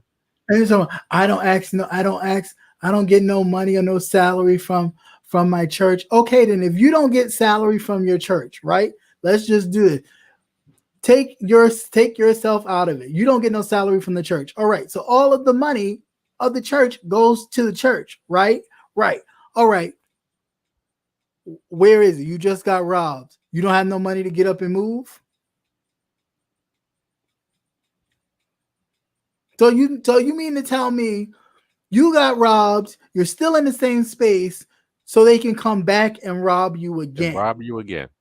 Yeah, because I haven't heard of anyone being arrested. Let's make it make sense. There's no real security there. Even when the situation happened, you had the gentleman in the camera spot walk up, talking to the other lady. He didn't even go to the front of the church to diffuse situation. Nothing.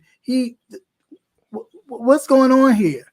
It's a whole clown show. It really is. And because people are so, and it's unfortunate and sad that people are so hungry for religious connection that these type of people are able to just hoodwink and run away with money and hope and not giving anything, nothing at all. And then because you want your pastor to wear baggy suits and look poor. Who said that? First of all, it's about the word. It's about the word. Mm-hmm. You could care less about what you look like. But the fact that you're so focused on you having to look a certain way, that just shows because you don't come from nothing. So, of course, the minute you got something. Yeah, like Lynn said, you can tell people never had anything. Right, because that's how you label it. The minute you receive something, it was, oh, I'm going to show you. Everything is I'm going to show you because you was that person that was teased because you didn't have. You was made fun of because you didn't have. You went without. So the minute you had enough to do something with, you went over the top. Classic. But I bet you find out that Rolls Royce is probably in the church's name. You know what I'm saying? Like all that stuff ain't on the up and up. I'm sure it's not. Let me see. Why didn't other men defend or stop the accident? Mm-hmm. But this is what I'm saying. But these are the same men that you would think, granted, all right, cool. And even if we're going to take it a one step biblically, if you're in the church, don't you have faith? Don't you believe in God? Ain't God powerful in all things? Aren't you supposed to have the faith of a mustard seed and all that? Somebody come up and rob your church. It's your church, right? It's yours. You're supposed to be defending it, right? You believe in God so much. You didn't lay down your life for your friend then. You sure didn't do that. But you gonna yoke up this woman. You know what she did? She walked right next door to the bodega. Got something to drink and called the police. Right. I got her something to say. They was already there. They was downstairs. It was downstairs because they still watching the place because of the robbery. Oh, so he actually has police officers watching the place. Well, he don't have. Well, you know what too? But yeah, is that through the mayor? Probably, or probably the city council. Mm-hmm. Probably the city council, because they want to make it look like they're doing something, because of course he could utilize that and say the NYPD Blue ain't doing it, and that again would make them look. Since it's so televised. Yeah, right. I mean, it's all over the place. Right. And like I said, he's such a media whore now. Yeah, but I think he always was. He just needed to find a way to get in, and now he's found a little hole to wiggle his way in, and that's what he's going to utilize it for. Because it's just none of it's making any sense. I mean, you take your feelings out of it and you just look at the situation. It's not making any sense.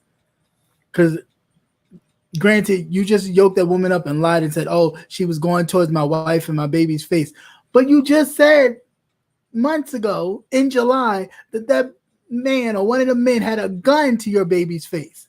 What are we doing? Mm-hmm. What are we doing, sir?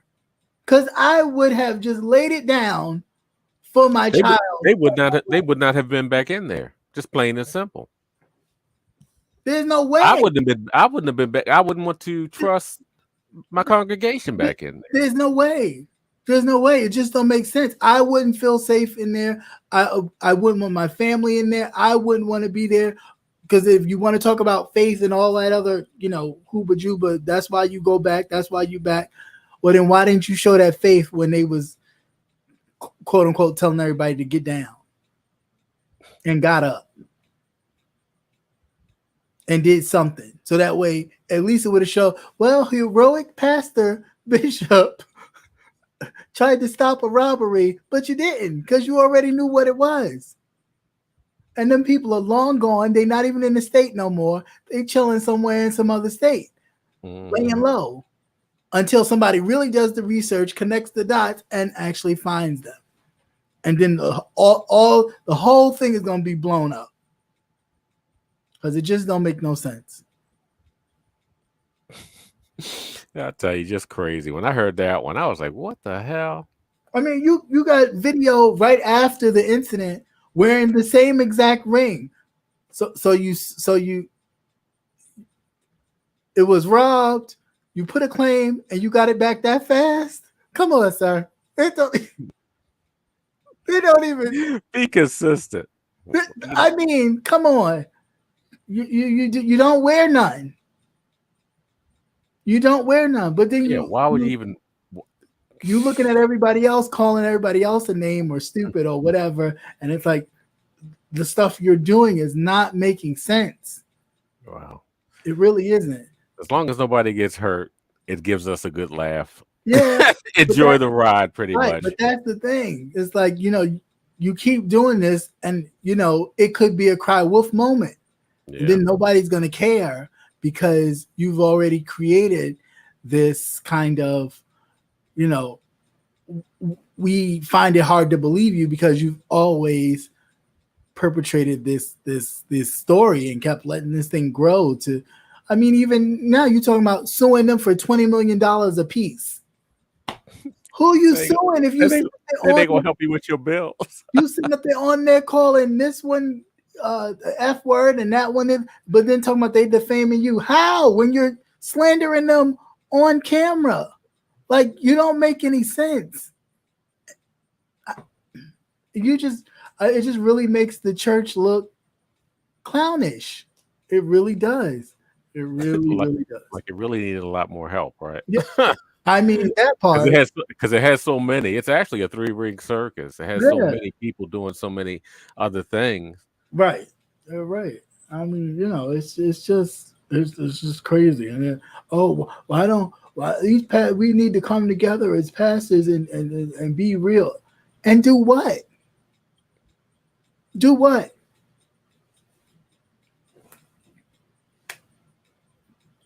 We all speak in tongues at the same time. Because it's just, I mean, for real. Why would you have your people there in a situation that when they all could have been harmed? If it was legitimate, honey, real robbers would have got everybody up in there, not just him. Not just him. They would have took everybody's stuff, and it didn't matter that they only got $2. I want the $2. Look, taking a damn dollar that you fold up real tight so nobody will see it when you put it in that plate. So nobody know what it is. They would have taken everything, not just the little bit of stuff. That's why it just don't make sense. So they only came just for you. Okay, cool. Then that was a hit, so to say. All right, cool. That was a legendary not hit. only that, snatching jewelry that you won't be able to unload. Unless you have somebody, fencing it for you, melt it down or something. What are you going to do? You can't sell it out on the street. They can't sell it out on the street. They can't take it to the pawn shop, because if they take it to the pawn shop, it would alert that it's been stolen, right? So they can't do. So I mean, yeah, like I said, they have to find a jeweler or somebody to melt it down, because you'll never be able to walk out in public with it. You was making payments on that joint and you went and gave it back, but you set it up to make it look. So you get some money on the back end for the. It's another Tim Norman situation, okay? It's another Tim Norman situation. That's terrible too. Oh my God, absolutely horrible. But we knew that, you can't trust men with hips. Not with hips and body. Not with them. Good God. I mean. And that's the sad part. Here you got one situation, dude with no money who kind of scuffled his way to get some money and don't know how to act. And here you have a person with money. Your mother has money, but you want more. You want more than that, more than what she's willing to give you, because you can't wait. You can't be patient enough and take what she has, let it grow like you've been doing, opening up store and taking your time. No, you want it right now, because you got to live this life. You got to be that you would murder your own and only nephew. Goddamn, like there's nothing. And granted, I get a little bit that Ms. Robbie, she lost her son. Now she will lose her second son and a grandson. So she's just trying to hold on to support. But wrong is wrong, and it's just like that. That don't make no sense, none whatsoever, none. Yeah, but he has been showing red flags for a long time. He has, even on the show, was showing major red flags, just taking her money and opening up stuff. And she always, Tim, why you can't just take my money and do this and do that? But it's a good idea. Mm-hmm. But why are you doing that without asking her? It's her money, it's her business. Because you think this is yours. Oh, she's gonna leave it to you. Yeah, when she go, or when she chooses to retire, wait your turn. Wait. When she chooses to retire, she'll give it to you. All you got to do is keep this running. She lets you open 1 or 2 stores. All right, cool. No, you want to open up all these stores because then you want to be in Hollywood with the stars, because you think you're a star now because you've been on OWN and people know you. So now it's we about to blow this up. Yeah, that whole thing is sad. For $400,000 for that. I'm sure your mother had that times 2 if you just waited. Now she has what is the other son, that not the other son, but was that a grandson or a nephew that was working with her? Real slim guy. Charles, that's her nephew. I mean, that's her nephew. Yeah, her nephew. Okay. Yeah, it's a nephew because it's her youngest. It's her youngest sister's son. Oh, okay. Because I was wondering if he might have had some, because he had issues with both of them. That's a whole other thing too. Like, was he about to be next? Yeah. Was he? The only one she has is the grandson, and he has issues. But you know what I thought it was too, that he knew that the grandmother had policies, and the policy, and he was going to get a certain amount of money, and he just wanted it to himself. Trust me,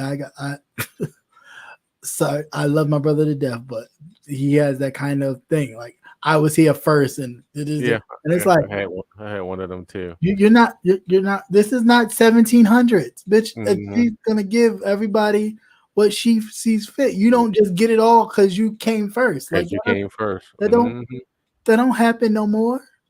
But these people really believe like that, and it's like, you didn't even come first just because you're the only one left.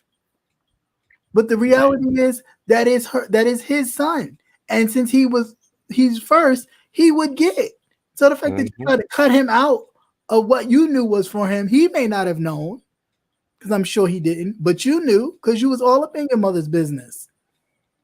So you knew what was for him. You didn't want him to get it. Yeah, that was crazy. That is so crazy. I mean, the fact that this man thought he was going to get away with that shit is beyond me. Newsflash, they flag anything $10,000 or more. Newsflash. So that was never going to happen. We'll freeze your shit in a heartbeat as soon as it jumps in there. That was never going to happen so smoothly, as smooth as he thought it was going to happen. Nope.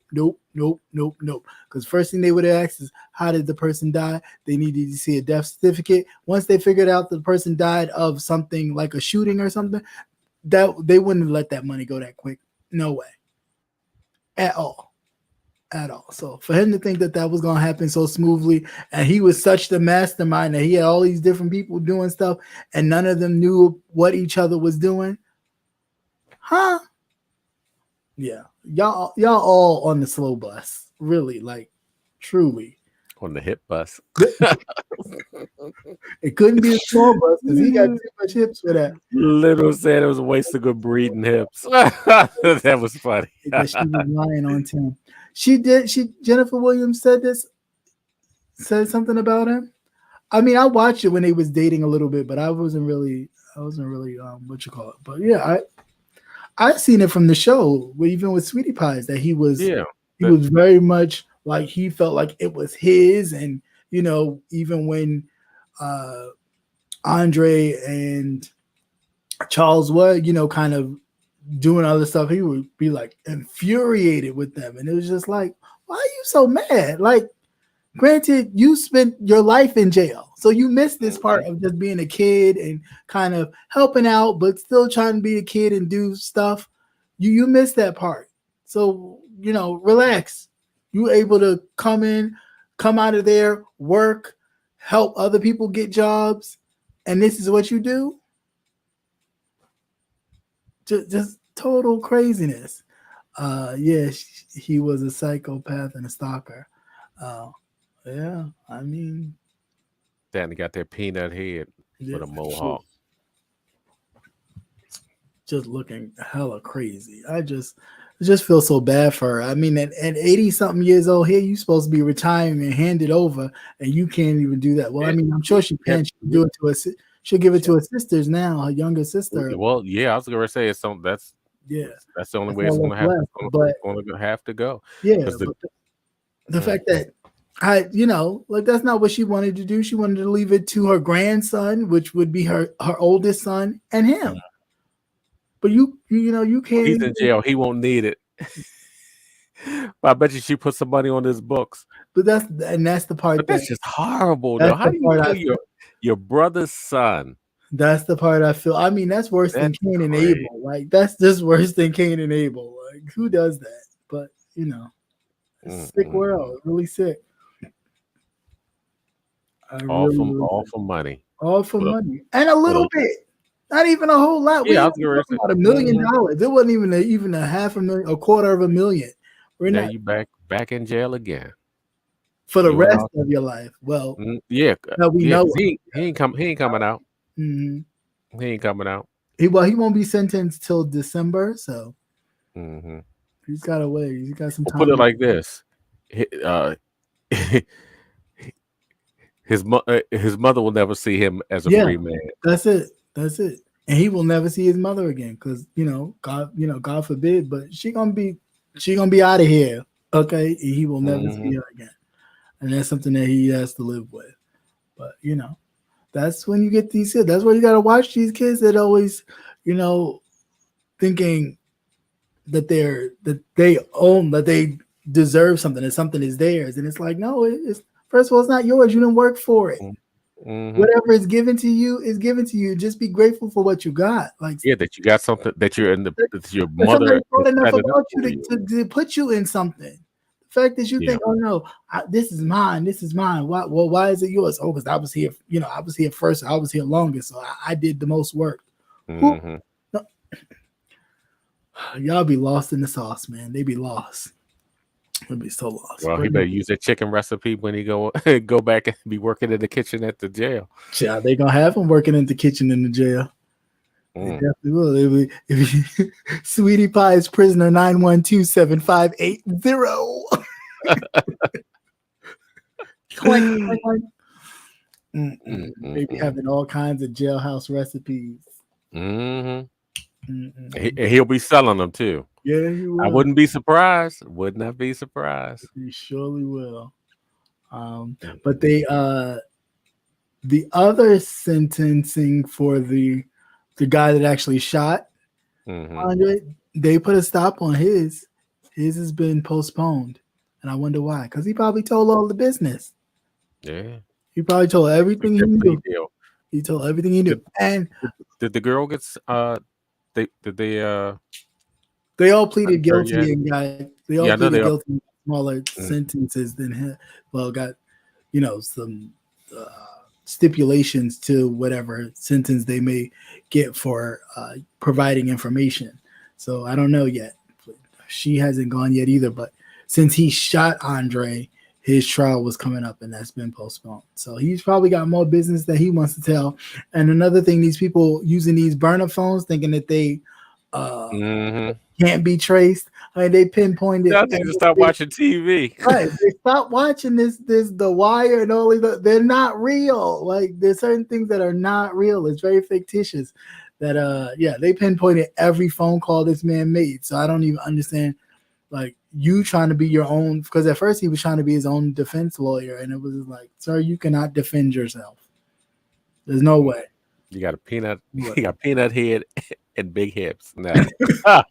You can't do it. They know everything. They know every phone call.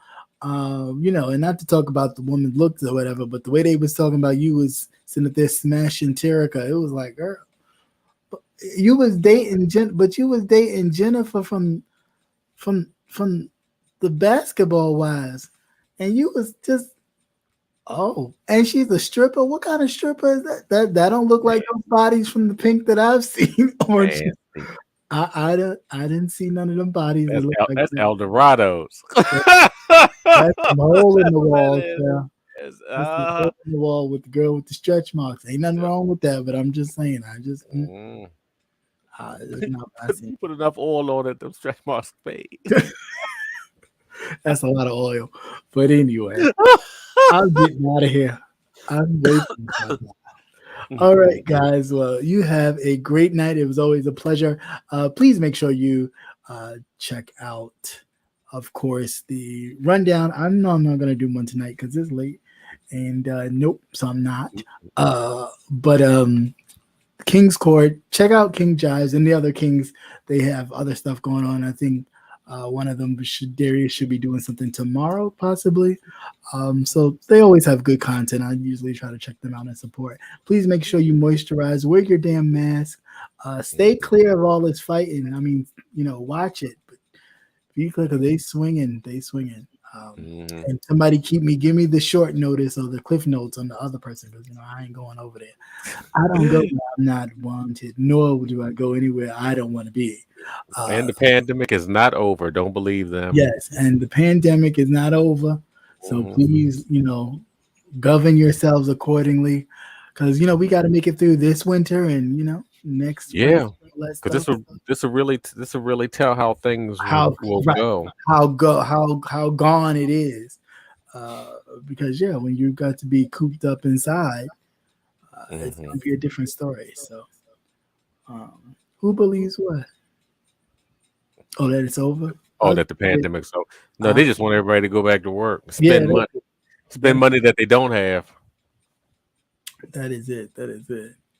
You've already seen the future. Well, good for you. I need to see it too. Hey, what's up, Crackhead Willie? What's going on? Not the hey, Willie. How you been? The artist formerly known as Crackhead Willie. I'm sorry.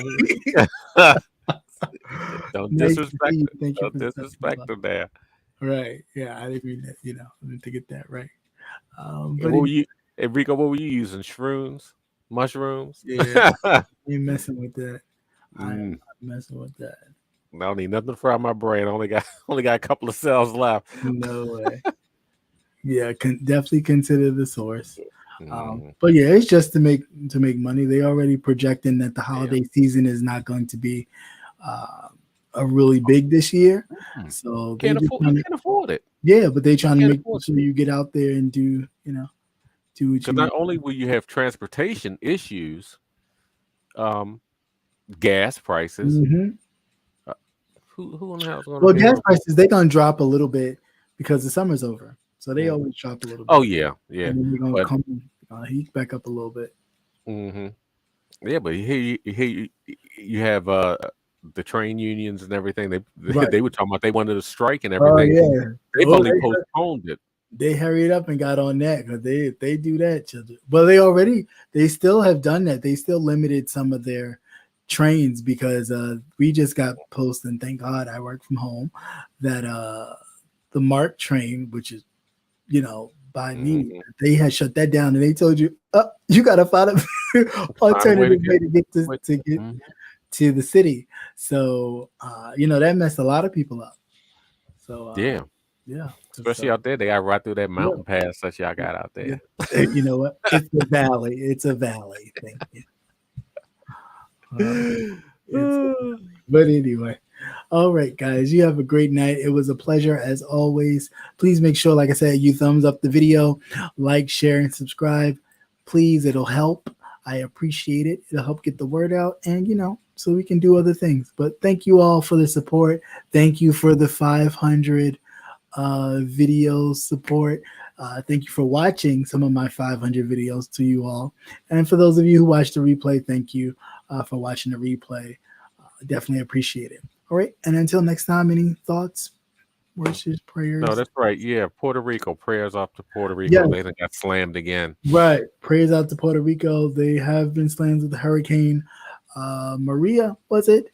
And Japan too. Japan typhoon has hit some of the island of Japan. So definitely prayers out to both of those nations as they deal with hurricane season, and of course with Puerto Rico not having power currently. So hopefully they're able to get back on the grid to have power, and it won't be like the last time with the last administration.